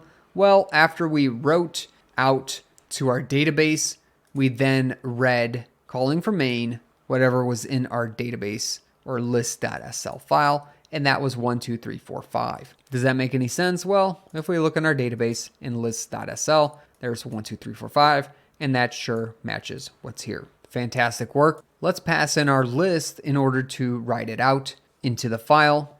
We'll have to look at the database.h file. And the first thing I want to do, exit out of here and take this portion, copy it, because we're going to need to reference this vector string, which is called list, and then paste it in between these parentheses, remove the semicolon, because we're going to be passing in a list to write it out in this function that belongs to this class called database. So in order to make this work properly, we also need to do this in our CPP file. I'm going to save and go to the CPP file for database, and we got to match our functions because right now the IDE is complaining it can't find a write function that matches. So paste again and remove the semicolon. Now the IDE should not be complaining anymore. Again, why do we want this list? Well, we want this list to come from the simple list that we've created. So let's go over to main CPP. Notice it's complaining about data.write. And then I want to first move this list object up above the if statement, paste it, and keep it here. And then I want to move the database object creation also up above. So I'm going to paste it here, remove it from this line, press enter. So we don't need to define our list, simple list in here anymore. We're creating the object before we check this if else clause. And then I'm going to call the data object write function here instead. And it says that there's too few arguments in this function call. We need to supply a vector string to fix this. And what is that vector of strings? Well, it's simple list, but something very specific from it. So I'm going to do simple list dot our list. So now it looks like our member function from the object called data is happy. I'm going to remove this data.write. We don't need it here anymore. And then next we're going to do a data.read so we can read in that data from the file. We don't need to supply any arguments here. Nothing is complaining, and get rid of data.read at the bottom. So in order to run this portion of the code, we're going to have to supply at least one argument, which is our username this time around when running the code. So to complete things, let's go back to database.cpp and let's add a for loop. If we add a for loop, actually, we already have this done. We don't need this portion anymore, so I'm going to take that out. If we go to the list.cpp file, and if we go down to print list, we already kind of have things stubbed out. And if we can print our list and iterate through the entire list of items, we can actually reuse this. So I'm going to add that piece of code here. If things are open, we're going to iterate over each item in the list. And I'm going to clean things up by using proper indentation. So in order to go through things, a DB variable, we're going to create a DB object of type definition OFStream. Then we're going to try to open file called list.sl in the DB directory. Then we're defining a new variable that's of type unsigned int called list index and setting it to 0 initially. If the list index is less than the size of the list, then we keep incrementing our list index size until this statement is not true. And all that does for us is starts at 0, increments the index. That way we can reach all the elements inside of our vector and then write it out to the screen. So we don't want to actually write things out to the screen. We just want to write the list items to our DB. This line should effectively store all of our list items one by one into the database file that we call list.sl with a new line character for each line. So I'm going to save, run a terminal, first do make clean, and then I'm going to do make to build everything, clear things out, type in /simple list, supply a username, and press enter. Let me make this a little bigger. And then I'm going to actually add to the list. So it says add item. I'm going to add item 1. Then I'm going to do it again, item 2. Then I'm going to do it again, item 3. Let me print that list by hitting 1. Look at that. We have item 1, 2, and 3 in our list. I'm going to type in M to go back to the menu. And then I'm going to hit 4 to quit out of the list. So something strange happened. It did not print out the list of items to us.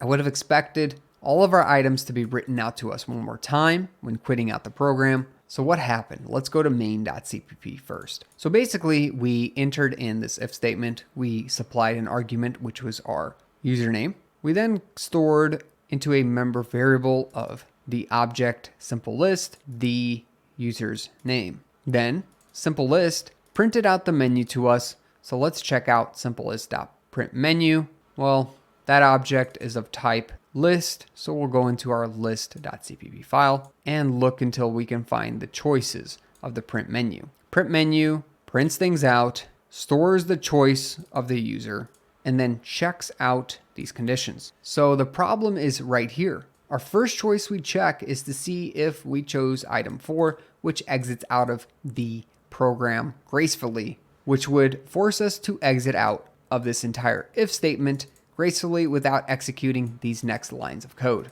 So instead of exiting, I'm going to do a return. And since this is a function here up above called print menu that does not return anything, aka void, we don't actually have to return anything in our choice 4.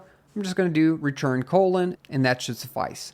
Now, if I save things and rebuild the code below in my terminal, I can do so by just doing make. I'm going to clear and then write simple list and put my username in. And then I'm going to add to my list item 1, and then again add item 2, and then again item 3. Then printing the list, I see item 1, 2, and 3. I'm going back to my menu by hitting enter, and finally 4 to quit out the program. What you'll notice this time is item 1, 2, and 3 get written out to our console right after selecting 4 and exiting out of the program. This is what I would have expected. And if I check out my list.sl file, does that match what we saw below? It sure does. Item 1, item 2, and item 3. This is a great stopping point.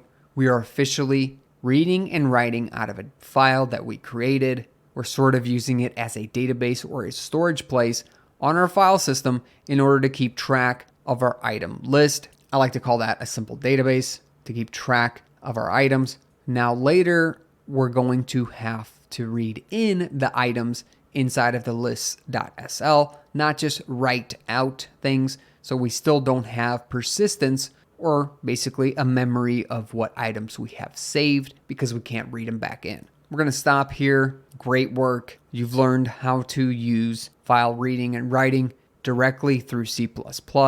A very important skill to have.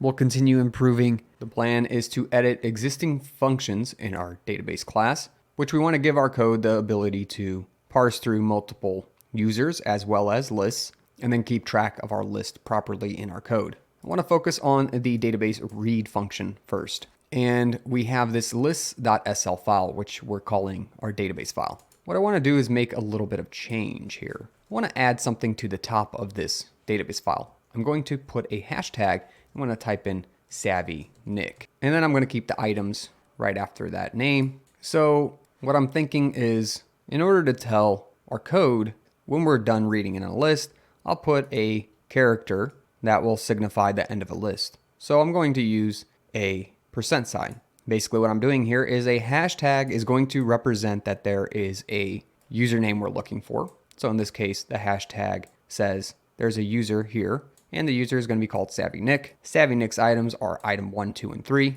And we know we end with item 3 just because there's a %sign at the end. That means we can add multiple users here as well. So for example, we'll just copy this and paste it below. If we change the name here, let's just do Savvy Bob, and we say Savvy Bob has item 4, 5, and 6, now you can kind of tell what the formatting looks like. The hashtag represents a username. After the username come the user's items, and we know when to stop parsing through their items because of a %sign preceding the username in items. So if we go back to database.sh, what are we doing here? We're opening up the database, making sure it's open, and just getting a line at a time, which we detect as a new line character is what we currently consider a line, which isn't totally useful here, because if we look at our database file, we now have more structure here, including a username and a delimiting character. So in order to make this work, I'm going to make a few changes to be able to use the list format. And inside this while loop, I'm going to make a change. I first want to detect whether or not there's a hashtag. That will define our users in the list. We'll do if, and we'll type in line.front, which will return the very first character in the line that we've read. And if that character is equal to a hashtag character, we know that that's going to be a username. So we want to do something in this if statement. Else, if, again, our line.front is equal to a %sign, we want to do a different thing. So we have an if, else, if statement, and we're checking for 2 different types of characters. Else, if neither of those are true, but back up here, we're going to spit out whatever we find in here. This is going to be for debugging purposes. And I'm saying found a hashtag. And then I'm going to write out the line where the hashtag is going to be found, and a new line at the end to make things look a little better. Following that, with our line string, we can use the erase function to remove characters. I just want to remove the first character because it's going to be a hashtag, and we don't need that hashtag for our username. That's all I'm doing with this line. So I want to create one more vector. We're going to clean this up in the future, but I want to show you a 2D vector soon. So I'm going to create a vector of strings, and I'm going to call this one user list. And all this user list is going to be doing is keeping track of the individual lists based on the user we have selected. Then I'm going to use that new user list object, that's a vector, to push back information that we just found, which is line. So just to walk through this a little bit, we're gonna first say if we found a hashtag, we'll spit out to the user that we found the hashtag. Then we'll erase the very first character, and then we'll take the string called line with the first character erased, aka the hashtag, and put it inside of our new user list vector. Then in the else statement, just going to do cout, found an item, I'm gonna put a colon in space, and then I'm going to write line with the new line character at the end. Then underneath that, I'm going to do user list dot push back, and I'm going to write in line. So all we're doing here is anytime we don't find a hashtag or a %sign, that means we found an item. So if we're looking through here, line by line, we're going through. Oh, we found a hashtag. Well, that's a username. Then the next round through, oh, we found an item. Then the next time through, I'm going to read this line in and we're going to search for a hashtag or a %sign. We didn't find one, aka that's an item for the user. Then we do that again and again, and then we'll finally find the %sign, which signifies the end of that user's list. So in the database.h file, I want to make a change here to our list. I'm going to call this the main list. This is the list that we're working with. And what I want to do down here is also call this one main list. So with that name change, I also want to introduce a 2D vector. We'll go through this in a moment, but let's just put another vector out front here and some angle brackets to encapsulate another vector of strings. And I'm going to copy this so I can actually correct some stuff. And the first thing is read. The read function, I actually want it to return something. We put void earlier. This time I'm going to paste the vector of vector strings, and I want to spend a brief moment describing what a 2D vector is or looks like. We can imagine before we had a vector, and inside that vector it was a dynamically growing space that could store our items. Well, if we have a 2D vector, we can think of this space also being able to grow as much as we want, and we'll just pull out vector here and say that there's multiple lists of items that can exist that are dependent on a username, aka user 1, user 2, and they all have their individual lists. And notice how that can also dynamically grow as a secondary vector. So we have a vector of users and a vector of items, which all boil down to string types at the end of things. And that's really it. Pretty simple when you draw it out. Let's continue on. Also, one other thing is I want to match the type here for main list. Since it's a vector of vector strings, we need to make sure that we designate the proper data type whenever we pass main list around. That little cleanup, I'm going back to database.h and handling the %sign. For debugging purposes, I'm going to do cout, found a percentage with a colon, and I'm going to print out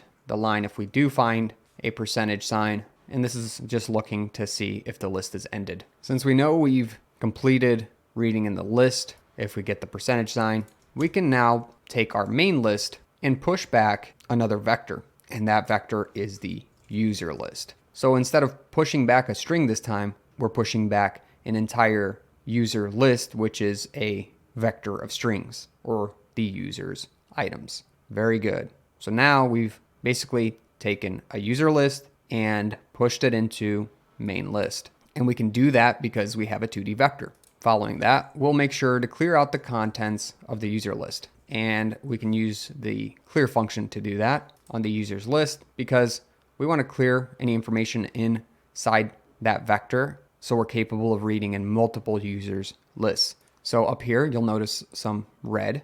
That's because our read function does not match our prototype right now. We need to take this again, copy it, and our return types have to match. So I'm just going to paste it here. That should clean things up. And notice read is okay now. And since we are returning something, at the end of our function, we need to make sure to use the return keyword. And we want to return the main list, which is the 2D vector of strings. And then in main, we're going to go and actually call our data.read function. Basically, I need to get rid of these two, and I'm going to place it at the top. So data read. So if we supply an argument, which is a username, we're going to try reading in the database, which now that I'm thinking about it, we want to do it after we have the user's name. There's no reason to read in data if we don't have a proper username. So in between these two, whenever we get the name, then we want to read in data. Okay, I'm going to do Control-Shift-tilde. That way we can test things in the terminal. This time I'm going to run make and actually got an error. so I probably missed something. Let's look and see what the error is. Errors are turning up in red here. It says that there's no declaration that matches, so database write. So if I go back to database.h and I look at my write function, well, the problem is I changed this portion up, but I didn't match it inside of my database.cpp function. So there's probably an issue if I look at my write function. Sure enough, this parameter does not match for my argument. So now that I save that, okay, with that fixed, let me see if I can build things. All right, I got another error, and I actually just realized that I haven't quite fixed this function yet. So I'm going to put this back to just a single vector of strings, save it in my database H, and go back here and change this as well. This is because I haven't quite written out the code in my write function to take care of my 2D array, and I have an extra angle bracket here, so let me remove that. Probably the same in database.h, sure do. Take that out. We'll work on this in a bit, but I want to be able to run my code. So I'm gonna clear things out, make clean. This time I'm gonna make, and sure enough, things built. Again, that just had to do with the fact that I was trying to pass in a list that would have been a 2D vector, and we haven't written code to handle that 2D vector since we were only handling a single dimensional vector earlier with write. This is part of the debugging process. Sometimes you have to go read through your code if there's a problem. So it's good to walk through these types of issues with you. It helps to make us all better programmers. Okay, so let's run simple list, and I'm going to run it with username SavvyNik. Let's see what we get back. All right, let's look up above, and I think I have a problem, and it's a pretty simple one because I made changes to this file, but I never saved it. I'm gonna Control C out of here. That way I would have expected these usernames and the items for each user to be found in my program. Then I'm gonna rerun simple list SavvyNik. And now if I scroll up a little bit, sure enough, this time we found the proper items. Look at this. So it says found a hashtag, hashtag SavvyNik. Found an item, item 1. Found an item, item 2. Found an item 3. Found a percentage, percentage sign. And then again, found a hashtag. This time user SavvyBob. And then we found the 3 items for SavvyBob and the delimiting character for the list, the percentage. Fantastic. It looks like our program is now executing properly, and we get then our menu to print, add, or delete from the list, which we can't really do right now because we haven't quite finished up our programming of the new 2D vector. So I'm gonna exit out by quitting, and then I'm going back to fixing the write function in the database. So again, we want the vector of vectors. So make sure to get the angle brackets correct, or else things are going to complain. So now instead of a vector just passing in a vector of strings, we're passing in a vector of vector strings, aka 2D vector. So we need to update the prototype, which is again in database.h. I'm gonna write vector, angle bracket, and then angle bracket at the end. Save this, and we're gonna go back over here. I'm gonna go back and call this main list to match everything else that we have. Then I'm going to change this name, since it doesn't exist, to main list, as well as here, main list. Now we match what we're passing in, and we're getting a complaint here, and that's because since this is now a 2D array of vectors, we'll have to make a little bit of a change here with the for loop because we need to now keep track of the user as well as the items for the user. So what I'm going to do is erase all of this and start from scratch. First, I want to create a new unsigned integer called user underscore index. I'm going to set it equal to 0. Following that, we want to make sure that the user underscore index does not exceed the main list vector object, which to access that we can do main list, put in the user index, aka which user we're currently accessing, and checking the size. And finally, we'll want to increment the user index every time through the loop. I'll delete this statement here. That way we can follow and go through the loop one more time. So what's happening here is the user index starts at 0. And as long as the user index is less than the size of all the users in the main list, then we'll keep going through the users. So since this is a 2D array, you'll nest another for loop inside so we can access the items for each particular user. So very similar here, we're going to do unsigned int. This one is going to be called the list index because it's each individual user's list. I'm going to set that equal to 0. Then we're going to do list index less than the main list.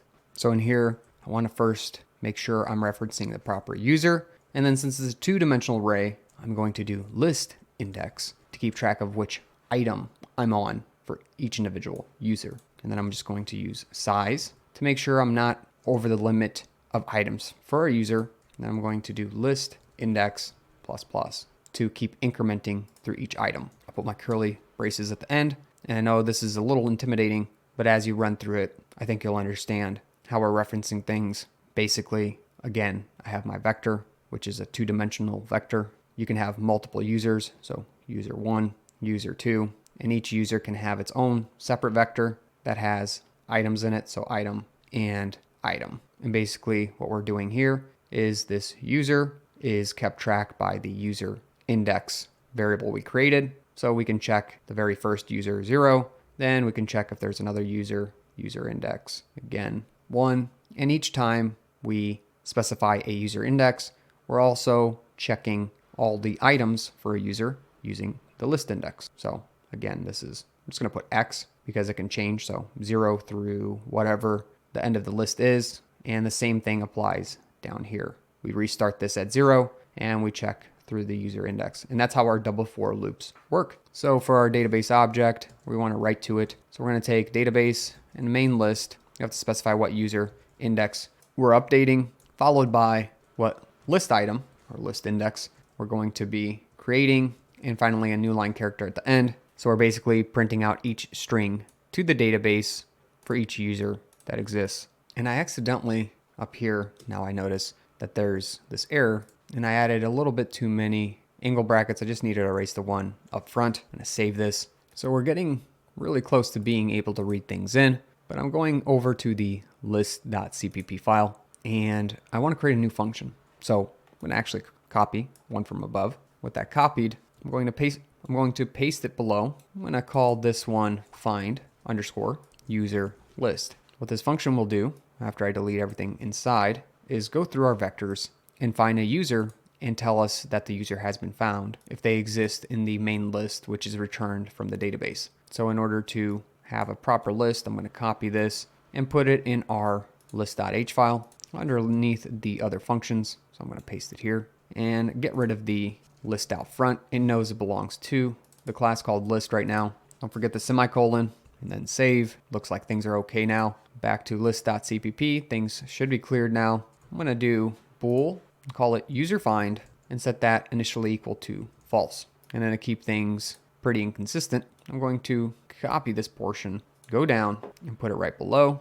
I'm going to say something like welcome space and say name. That way we can welcome the user that's currently running the program. We're going to go down and create a couple more statements. We're going to create a new for loop and we'll do user index equal to 0. User index has to be less than the main list dot size. So the size of the vector for main list. We're going to keep incrementing the user index by 1 if we haven't exceeded the main list size. I'm going to call this unsigned so things don't complain. And main list is currently not supplied into list.cpp. So to fix that, we need to go to list.h and create a new vector, which is a two-dimensional vector. Paste this in, and I'm going to create main list with another vector. Again, make sure you have your angle brackets correct here, important. And think of this as the main list that keeps track of all users and their items,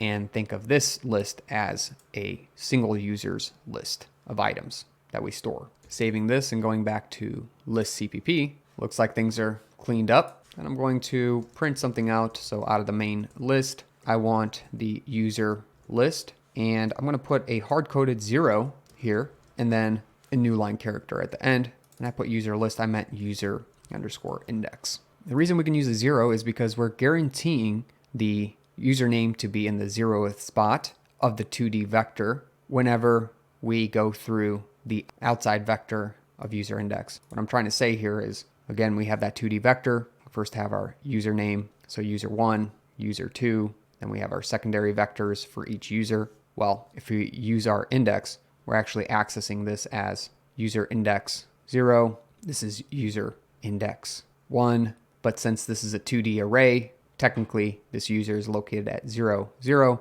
and this one's at 1, 0, and so on and so forth with as many as users as you have in your list. So that's why we have user index, which is variable, so 0, 1, so on and so forth, versus this one, which is fixed. It just represents this number over here. So now if our main list contains a user index at the 0th location, is equal to name, which is what was supplied by the user in the console, we know we have a match. Let's put some curly braces now. We can now say cout user has been found. And then we can tell them the main list username that we found with a new line at the end. So now my list is equal to the new list that I found for the user itself. So user index. And for some reason I misspelled this. I noticed that. So user found is what I want. And here I'm going to do user found equal true and do break. So let's go through this function real quick. So what we're doing is incrementing over our entire main list,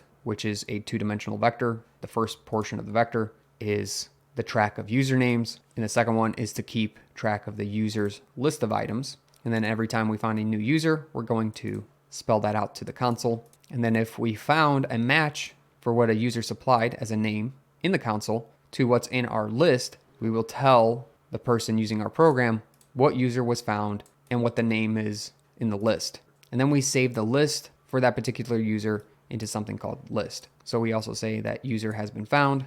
We set that to true, and then we break out of the for loop, meaning we stop executing the for loop. So we created this new find user list function, but we're not calling it in main quite yet. So let's go over to main, and below the read, I'm going to do simple list dot find user list. So what's nice about this now is we're going to read in the user name, read in data from the database, figure out whether or not we find a match in the database, and save that user's list, which if we look at list.h, you'll notice we read in the main list from the database, store a copy, and then we break down that main list into a very specific individual's list that we store here instead. We'll run the program and see what result we get. So launching a terminal, I'm going to build the program, so make, and we're getting a bit of a warning. It says user found equal true. We're not using that statement. It has no effect. That's okay. We're going to use this in the future, so I'm not worried about this. Everything else built correctly, no errors. Continuing on, I'm going to do simple list.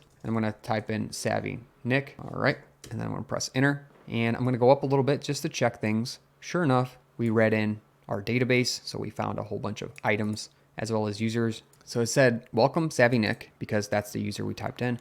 But we do have a problem here because it never said the user has been found. So I think I realized my issue. Let me walk you through it. So if I go over to main, notice I'm reading in the database, but I'm not actually storing the database read in anything. Notice because read returns a 2D vector of our users as well as their lists, but we basically just read that data in and don't use it with our list class, which we need a copy of the main list stored also in the list class. And since the two classes don't currently interact, we must save everything from the data read into simple list, our main list. We'll just put an equal sign here, and that will help us whenever we read data from our database to store it into the main list that belongs to the simple list object. That should fix things. Hopefully this gives us a record of the main list supplied into simple list, which then we can sort through the list of users and find the proper user. I'm going to try that again. First, I'm going to make clean just to clean everything up, then clear,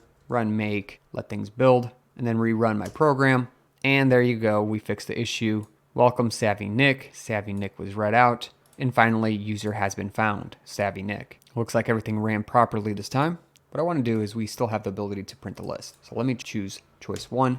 And then I'm going to try printing our list, and nothing's showing up. Well, I probably have an error then, because we didn't change anything with the print list function, and we shouldn't have to. And looking through here, I noticed my error. I put 2 equal signs, which is a no-no, because that means equivalency, not actually assigning a variable, which is a single equal sign. So I fixed that in these two. That's what I get for going too fast. No big deal. We'll make a save and make our program. Then rerun simple list, SavvyNik. Our user was found. Fantastic. I'm going to do 1 to print the list. And notice this time the list got printed. We have our username and then the 3 items that belong. We don't necessarily need the username to be displayed. We can remove that, not a big deal. But what I'm interested in is, can this work on the fly? I'm going to hit M for menu. I'm going to go over to my database. And what I'm interested in is if I change something in the database, will this react? So I'm going to add another item, number 4, and hit save. Then rerun my program.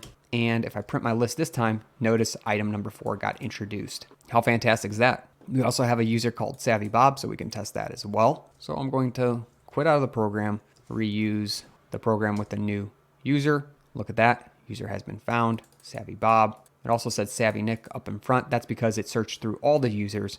And since it didn't find Savvy Bob first, it printed out SavvyNik. Then it found Savvy Bob. Said it found Savvy Bob. And let's print Savvy Bob's list. So they should have item 4, 5, and 6. Sure enough, Bob has 4, 5, and 6. So this is really starting to get exciting now. We basically have a full working program that can read and write out of a database. With the next episode of the course, we'll focus on writing out our data to the database. This is a good stopping point. Today's plan is to make a fully functioning program by completing the write function in the database CPP file. It's an exciting day because we're going to finally have some kind of a fully functioning program, and we'll see all of our work come together, and our program should be capable of keeping track of multiple lists from multiple users. So if we go over to main CPP, notice we're not even calling data write. We could, but I think we'll generate a seg fault. So I'm just going to do data write. And what do we want to write out? We want to write out our simple list, main list, to the database file. Why not make things and try running the program? Can we print our list? Number 1, yep, we have items in our list. Now if we quit out, that should seg fault, and sure did. Segmentation fault, core dumped. The reason being is we're not properly going through in our write function. So we're not indexing the vector properly. And what I messed up here was I don't want to go through the individual list size. Instead, I want to go through every user in the main list. So we have our main list.size, and over here we have main list user index, and that would give us the size of an individual user's list, which we want instead of a single item's size. So I messed that up as well. This should be the fix for it. So this gives us a size of the entire user list, and this gives us the size of an individual user's list. So I also have to make some checks in order to write our database file out correctly. Remember, we're using hashtags to represent usernames and a percentage sign to represent the end of a list. So we need to check if our list index is double equal to 0. Well, what does that mean? That means it's a user name, and we can take advantage of the code we have here. Let's just paste it in right here, and we'll print out the username into the database. So don't forget to add in our hashtag in front, and this should be enough to give us the first item list, which is the username. If that's not the case, so let's do an else statement, and I'm going to take advantage of this again. So copy. So this time I'm just going to cut and paste right in. Align things a little better. And I forgot to go to the beginning. There we go. It's a better alignment. I'm missing a semicolon here because I have this red curly brace. All should be good now. Let's go to list.sl. So in our list.sl file, we've now written basically this hashtag followed by the username. We've completed that portion. So we should handle this delimiting character, the percentage sign. Let's do that. Going back to database.cpp, we'll put in a percentage sign and a new line character, the semicolon at the end. And basically what we're saying is in this for loop here, we handle both the usernames and the items of an individual user. And finally, after we're done handling all those, basically in this for loop here, we handle the username as well as the items of a user. So that's why outside of this for loop is where I insert the percentage sign, because after we're done going through an individual's username and list, then we can add the percentage sign, just like we have here. So I should be able to save this. Okay, well, this is good enough to build things. So in the terminal, I'm going to do make, and again, run my simple list program with my user. This time, I'm going to print the list, and I see that there are items for my specific user. Great. Well, if I hit menu, M, and then I quit out of the program, I should not get a seg fault. And I did not get a seg fault this time, and my lists.sl file remains unchanged. Fantastic. That looks like it worked well. Now we need to fix a few things in order to create new items. I'm exiting out of things there, and then I'm going over to list.cpp. I want to create another function. I'm going to call this one nothing returned with void. List belongs to the list class. I'm going to call it save list, and we're going to define what save list does. Don't forget in the header file to add it as well. We've done this multiple times now, so we're going to call it save list. Fantastic. no more red, great. And so the user knows we're saving their list. We'll print that out to them. So saving the list, ... with a new line. And I want to keep track of what user is being used. So I'm going to add a special member variable here. It's going to be an integer. I'm just going to call it current user index with a semicolon back to list CPP. I'm going to do main list. And in the main list, I'm going to look up a current user index after we've received the index number. And I'm going to populate our main list with the list of the particular user for the current user index. So simple as that, but I want to display the print menu after I've saved things. So since we created this current user index, we need to apply it when we find a user. We want to keep track of where a user was found in our vector. And we can do this pretty simply by saying the current user index is equivalent to the user underscore index, because we're already keeping track of it while we're searching for the user inside this for loop. So what happens if we don't find a user? If you go through, you can't find the user, then we need to do a second check. Let's just do if user found. We're going to look for false. And since that list is going to be empty and we already instantiated it, let's just say, let's push back our name so we can keep track of the new name. And then in our main list, we're going to push back the list that we just created, basically a blank list with a username. And finally, we can say the current user index is equal to, we can easily say main list dot size -1, put a semicolon. Since main list size returns an unsigned integer, it's probably best if we change this to an unsigned integer too in our list.h. Let's just do that. Unsigned. That way we don't get warnings. The data types match. And the reason I did -1, since we start with 0, main list will be 1 extra than the actual location of our user index. So we need to subtract 1. And one thing we haven't done quite yet is, what if a developer that's working with us wants to figure out if our function worked out correctly? Basically, was a user found in the user list outside the scope of this function? Well, we can actually make that happen by doing a return. And then we're going to return if the user was found. But we need to update our function to actually be able to return something. We're going to return a bool, which is just an easy way to say Boolean, aka true or false, 0 or 1. We need to update this in our function prototype as well. We need to find the find user list function and call it bool for the return type. Now things should be happy. Now a developer could come around and use your find user list function and do a check to see if it returned a true or false statement. To show you what I mean, we could go over here and say bool user found and set it equal to the return of the find user list. So if you call this class members function called find user list, we've set it so it returns a 0 or 1. And then I could do a test based off of this, basically something like if the user was found equal to true or false, then I can execute some line of code. So I'm not going to do this right now because I have no use for that. We can still make the function call without actually saving the return value. And then back to list CPP, we created the saved list, but we didn't really make a call to it from our menu. So if we go back to menu, do we already have a choice for this? No, we don't. And I'm actually going to move a little bit of things around. So I'm going to copy and I'm going to paste right above, make a new if statement. If the choice is equal to 5, now I'll actually quit out of the program. Otherwise, if the choice is equal to 4, let's just save our list. So we'll call the save list function. And then up above, I can also do a little bit of rework and just say, paste this here. Now we're going to say save list. And we'll keep that option 4 and change quit to 5. Now, if the choice is 5, we return and exit out. Otherwise, if choice is 4, we save the list. Everything matches up still. Great. That's all we need to test and build our program again. I'm going to open up a terminal. I'm going to do make clean this time because I edited a header file. It's usually best to do make clean whenever you edit header files because you might be missing some linkage if you don't. Otherwise, make is pretty much safe to run always. Then I'm going to do make, let things rebuild. No errors, no warnings. Fantastic. Then I'm going to run simple list with SavvyNik. And then I'm going to print the list. Number 1.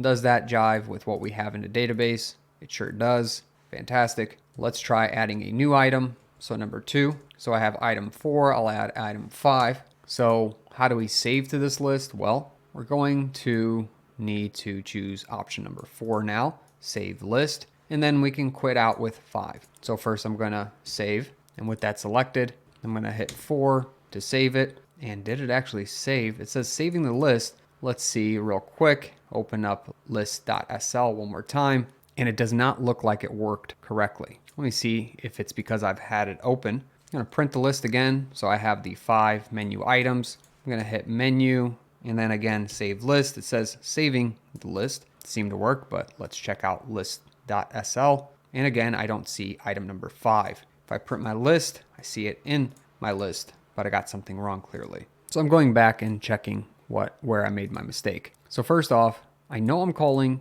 save list whenever I choose option number 4. So save list, if we go down, it says it's saving the current list, and that's because this is my mistake. I forgot to quit out of the program in order to actually write the data out to the file. So let's just rerun. So basically things were working. I just had forgotten that I implemented quit in order to actually write things. So save list, we'll save our list, but once we quit, we'll actually update the list. We'll fix this in a moment, but let's print the list. I have 4 items. I'm gonna add to the list, number 2, item 5, print the list. Now I have 5 items. Then I'm going to go back to the menu, save the list, says it's saving the list. And then 5, I'm going to quit out of the list, and we'll look at list.sl to see if things update. Sure enough, as soon as we quit out of the program, item number 5 got updated. So we can also try for Savvy Bob now, just to make sure that it works across users. So I'm going to print Savvy Bob's list. I'm going to add an item, number 7. So number 2 here to add an item,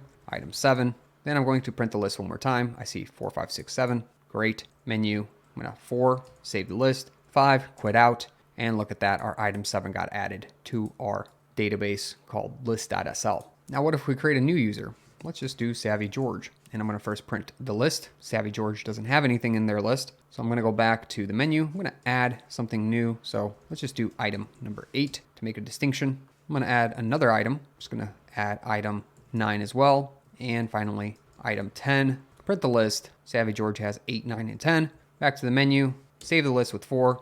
5 to quit out. And look at our file again got updated with Savvy George now added to the database. How cool is this? We're keeping track of multiple users. And if we use the Savvy George again, we can print their list and we should see 8, 9, 10. And we sure do. Should be able to delete items from our list as well. But before we do, I want to actually make saves and write out to the file with option number 4. Okay, so in order to be able to write that data out anytime we do a save, we're gonna have to make a few changes here. Basically, this class list does not have any idea on how to read and write data because it can't see the database class. We can make things work though. First off, we'll have to remove this data write. We don't want it here. We want it to be a part of the list CPP and just write it whenever we choose the option to save the list. Now, in order to do this, list.h is going to need access to the database class. So I'm going to put database in here and then name my object data. This way, the class list knows about the class called database.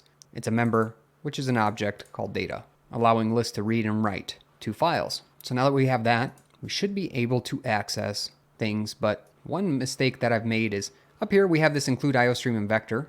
We're going to need to include database H in here. Well, since database H already includes all these other libraries, well, we might as well get rid of this and just do an include of the database.h file. This helps us by grabbing all of this information and linking it so that list knows that database exists. So fantastic. Then if we go back to the main function, let me look at how this is created. We're gonna have to edit this line as well. So I'm just gonna comment it out. That way I can look at it and reference it in a bit. Following that, I think I've actually been able to include everything I need in list.h. I've created a new object called data from database class. Now I should be able to call data in here because it's part of list. Fantastic. So what do we want to do? We want to do data write. And what do we want to write out? We want to write out our main list whenever the user chooses to save the list. I think that's enough now. We can access again because it's instantiated in the list class and we have our main list. Things are looking good. And then we can pass our main list out to write it to the database using the right function.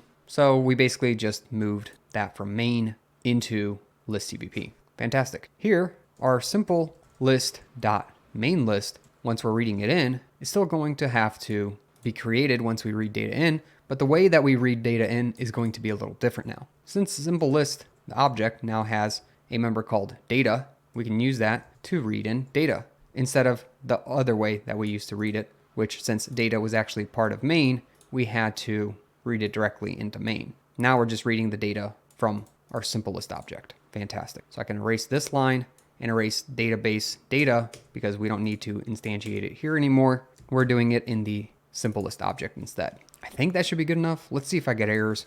So if I rebuild the program, I'm going to do make sure that there's no issues. Sure enough, there is an issue. It says previous definition of the class database. Well, let me look through. That's probably because I have some sort of include that I don't need. Sure enough, I'm including the database.h, but since database.h is included in list h, and list h is being included inside of main, well, I'm doing a double inclusion here, which causes issues. Basically, I'm redefining my class for no reason. So let's see what happens if I rebuild again. I'm gonna first do make clean, then I'm gonna do make, and wow, that worked. Fantastic. Now let's see if the program actually works the way we want. I'm gonna open up the database file. That way I can see what's currently in the database. Clear things out, and then I'm going to run simple list with SavvyNik, and then print my list. Now I have 5 items. I'm gonna add a 6th item. So back to the menu, number 2 to add an item. Item number 6 is what I'm going to add, and then I'm going to choose the save list option, number 4. Look at that. Now our file got updated right away. That's pretty cool.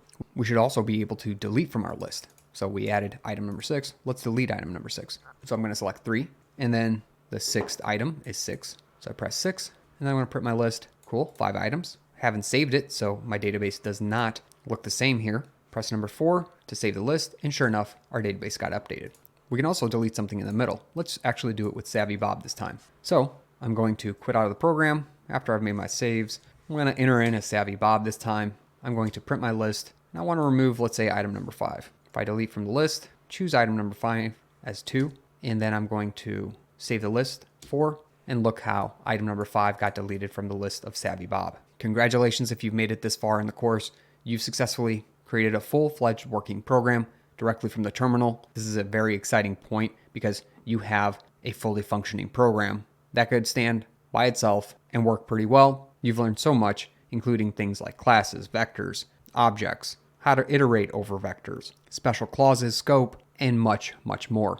All fundamentals for programming in C++, and we can see how programming with C++ can be very powerful once we understand the tools necessary to program effectively. Sure, there's a few ways to mess this up currently. What if I deleted a user from the list? What would happen if I did that? Or would our program even care? But we've definitely come a long way from the initial start of the course. This also, I want to let you know that this has great practicality. You do need to realize through this course series, you've learned how to read and write out of files. So any kind of processing of data you can now do because you can read that data into your code and write that data back out after you've processed it. We've also used complex things, which we've broken down, such as vectors, which allow you to save, store, and manipulate any data that you have coming in from a file. Again, helping you process information. 3, we've learned how to store data by creating our own database and being able to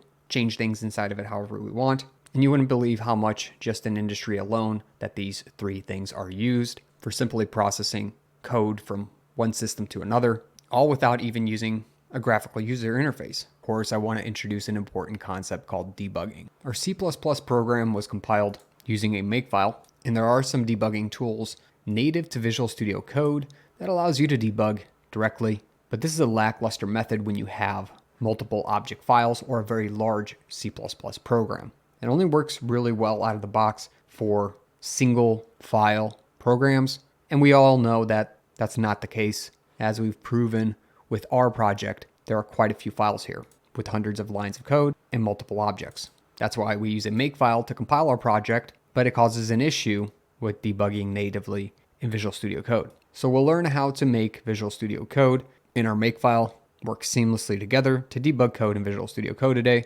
Debugging is an essential skill for programmers to have, and that's why I want to take a full episode today and show you how to do so. So we're going over to the run and debug option over on the left-hand side, and this is where we can actually run our debug configuration from. So over on the side, I'm going to click on the Show All Automatic Debug Configurations. This could help us get started.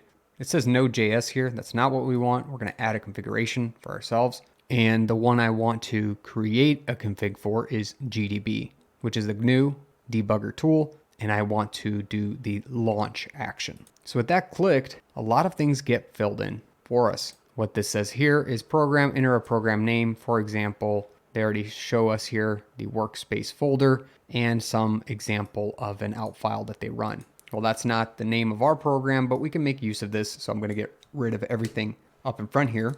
And instead of a.out, our program is called simple list. Also, our program requires an argument, which is our username. So I'm going to put that inside the args with some quotes around. I'm going back to the Explorer real quick to check out the code because it is going to require a little bit of a change in the Makefile in order to compile for debug and put the debug symbols in, which will help us debug the program. So all this is saying is our C++ flags include the standard C++ 11. This is basically which C++ version we're using. And another flag here, warning all. That's all that wall stands for. And I'm going to put another flag called -G. This will make sure that when we're creating our program, we're actually compiling it and linking it with the debug symbols. So that's all we need here.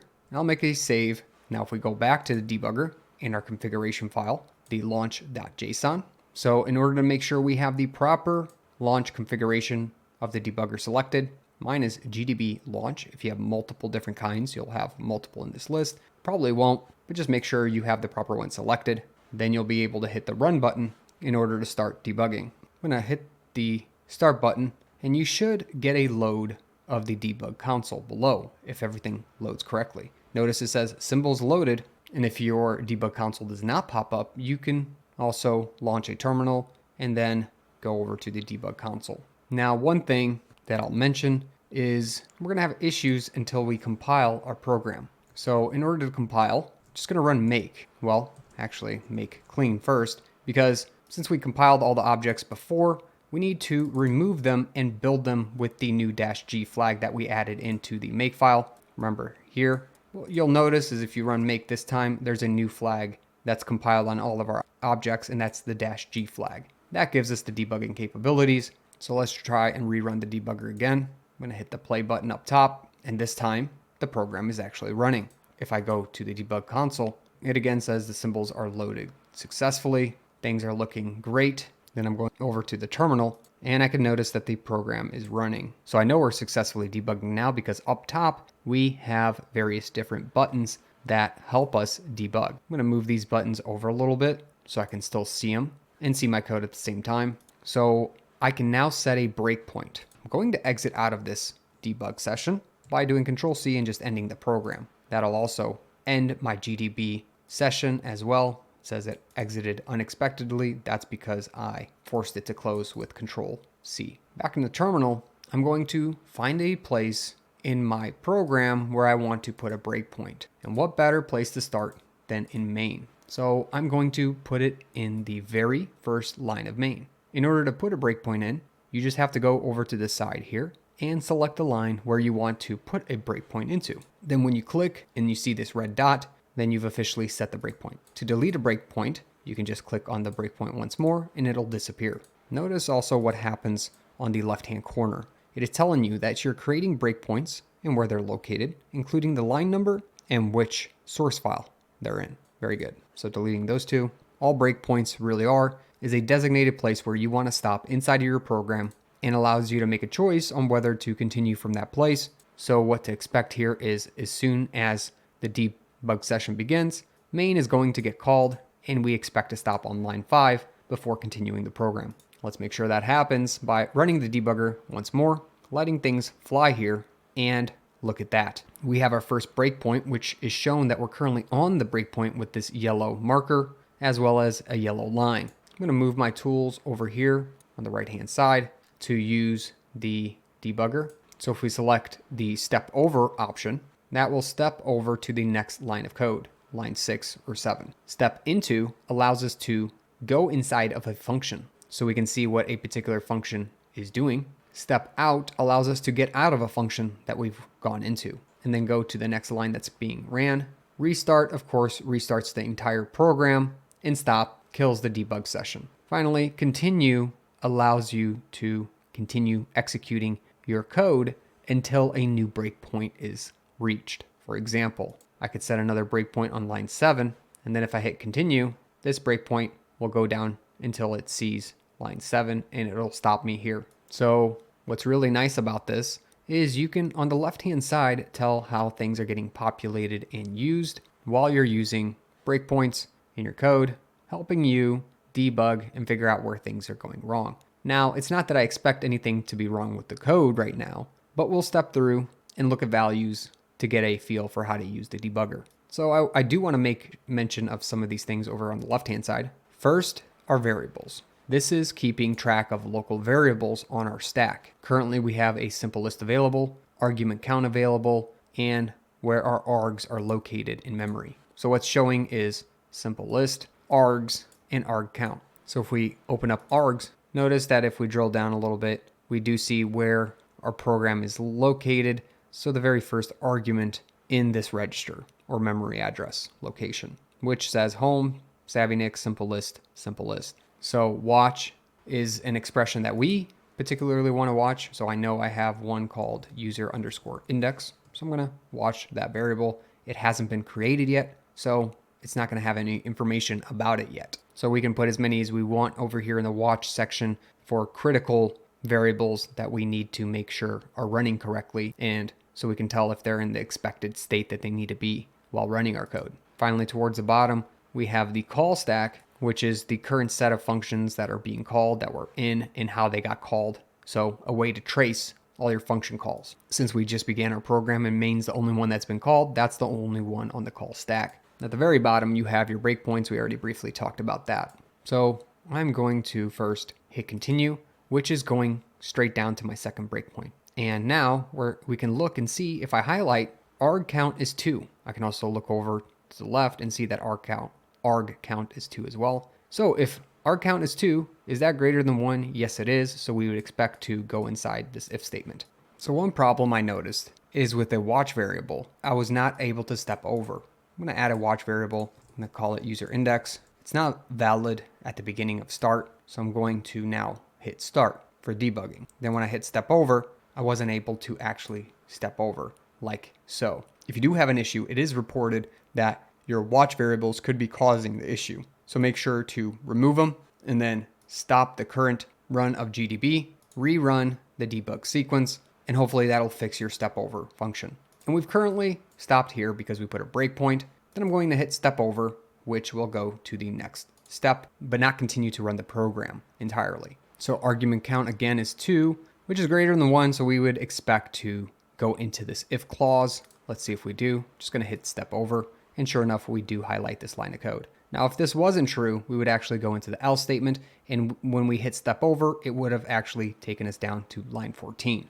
Okay. Next in this line, we're going to take an argument that was supplied by a user, and we're going to write that into name. So if we do step over, simplest.name should now be SavvyNik, and it sure is. You can highlight and see that. You can also go into simplest up here and look at the name. It got filled in with SavvyNik. Now you're going to have a way better representation of data as you're looking at things over on the left-hand side of the variables. I'll show you how watch works as well. If I just do simple list.name and press enter, notice it's filled in with SavvyNik. So fantastic. On line 9, I've stepped over to get here. It's highlighted currently, and I don't want to step over again. Instead, this time I want to step into, because I want to show you the capability of this instead. What step into will do is actually take us into this read function. So let's click it. Step into. You'll see that we're now in the function called database read, which is related to the function called. You'll also notice on the left-hand side, our call stack has become different because we've called the database read function from main. We read this as top down, meaning here's where you're currently at and this is where you came from. So I don't want to run through this entire functionality here. So I'm going to let things run a little bit. I'm going to use the step out function, which will help me step out and go back up a level, back out to the main function. So a bunch of stuff got printed out. I'm gonna hit step over one more time, and things got messed up with the debugger because of that watch variable. So I'm going to rerun things but not a big deal. I removed everything from watch. I'm going to clear my terminal and remove all my breakpoints real quick. I'll add in a new breakpoint right here so we can start all over. I'm glad you got to see the issue. Then I'm going to hit the start to open up a new debug session. After everything's launched, I don't have anything in watch anymore. I'm going to hit the step over, and now I'm going to actually get rid of watch so I don't have to look at that anymore. And we can step through things individually here. We got to this section last time. We stepped inside of the read function, and then we stepped back out of it. One thing I want to mention is that the debugger seems to be pretty faulty using Visual Studio Code directly. If you do run into issues, some things I want to tell you. Make sure you don't have any watch variables. If you do, delete them. Number 2, make sure that you're in your launch configuration file, that you look and see what your CWD directory is.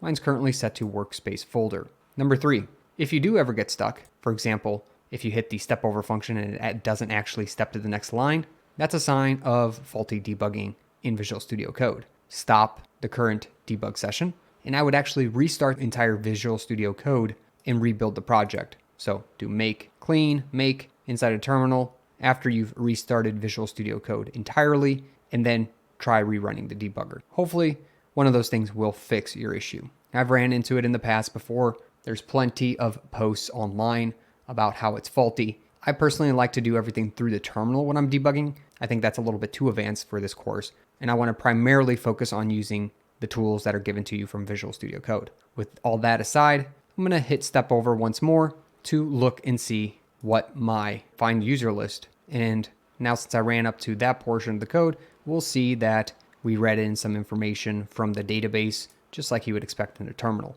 So this line of code is supposed to search for a specific user, and it's going to be searching for SavvyNik to see if it can find it. So this might be a good function to step into as well. So I'm going to hit step into, or you can use F11, which makes things a little quicker. So things got messed up, so I'm just going to reset the debugger once more, and this time I'm only using breakpoints. Here's a way to get around any issues as well. In your files, such as we wanted to stop in the find user list function, we can actually just set a breakpoint ourselves and then hit the continue button, and we'll get the breakpoint inside of the specific function that we want. You can always add in plenty of these breakpoints. Just make sure you're keeping track of them over on the left-hand side. So since I'm having so many issues, I'm going to just add breakpoints in and remove them as I go. I'll hit the continue button, and in this for loop, we're going to search through the user indexes of the vector so we can find a username. So let's go inside the for loop. I'm gonna hit continue again. So this first little bit is going to print out the first username that we find. So we could potentially add this to our watch to see what we're going to get. Just gonna copy and then go over to watch, add this expression in, and press enter. Currently there's nothing. That's because we haven't executed it quite yet. Let's put another breakpoint in, remove the last one. So since the name should be SavvyNik as well, we should be stepping inside of this if statement. I'm gonna put another breakpoint in, remove the last one, and sure enough, we got in here because we found a match. So the next thing it's going to say, if I put a breakpoint, it's going to say, welcome, SavvyNik, user has been found, SavvyNik. So we would expect a user to be found. Let's just see if we can make it all the way down here. Sure enough, return user found. This is true. Now I'm going back to the main CPP file, and I'm going to put a breakpoint here because I would expect the print menu to be ran after user list has been finished. So it should be returning here in a moment. Hitting continue, sure enough, we got that breakpoint as well. So I want to step into the print menu function as well, and I'll show you what the call stack does this time. So back to the list CPP, I want the print menu function. So I'm going to put a breakpoint here and hit continue. Sure enough, we got the first line. If we go past all these lines here and hit continue, everything should get printed out to the terminal, and it sure does. Also, the call stack main made a call to print menu. List here is an object, and print menu is a function of that object. So let me do a breakpoint on line 29 now and hit continue.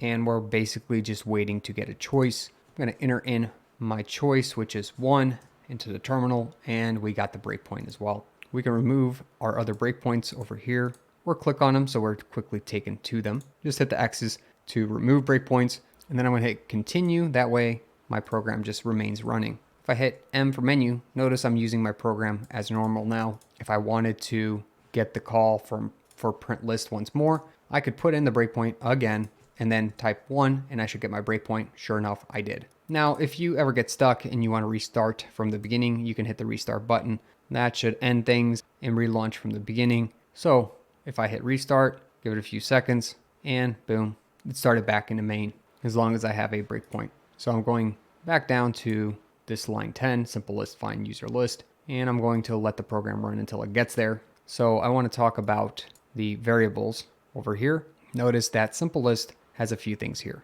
It has a two-dimensional array called main list, and it has a one-dimensional array called list. These are both vector arrays, and the current user index to keep track of. Currently, since we're using SavvyNik, we have an index user of 0. Again, this is all part of the simple list data structure or object that we've created. We also have data, which is the data that we need to write or read from our database. Notice that if you check out things like main list, you can actually tunnel in even further to get more information about the various different things inside the vector. There's a lot of information in here. Now, this might not be the best way to look at things, but know that it does exist. It depends on how you've built and compiled whether or not those variables are going to be easy to read. You also have access to registers if you really want to dive deep into what the hardware is doing. We're not going to get into that. But now you can tell why debugging is so great, because you can step through individual functions, look at the various different variables that are currently on the call stack. Of course, there's a little bit of fine tuning, as you saw, in order to get your debug process to work correctly, at least in Visual Studio Code. If you're not using all the native tools, aka I'm using a Makefile, it does take a little bit of extra setup to make your program to be able to be debugged by the Visual Studio Code IDE. And that's all the debugging I wanted to show you. Just an introduction to know that the tool is available so you can start debugging your programs. Linux can be hard to understand, but I take the most commonly used terms, commands, and subjects in Linux, and I break them down into simple to read documents, including Linux terms, flashcards, a checklist, a cheat sheet, and a mind map. And if you're ready to level up your Linux experience and knowledge, go to learn.savvynik.com now and get access to these sheets.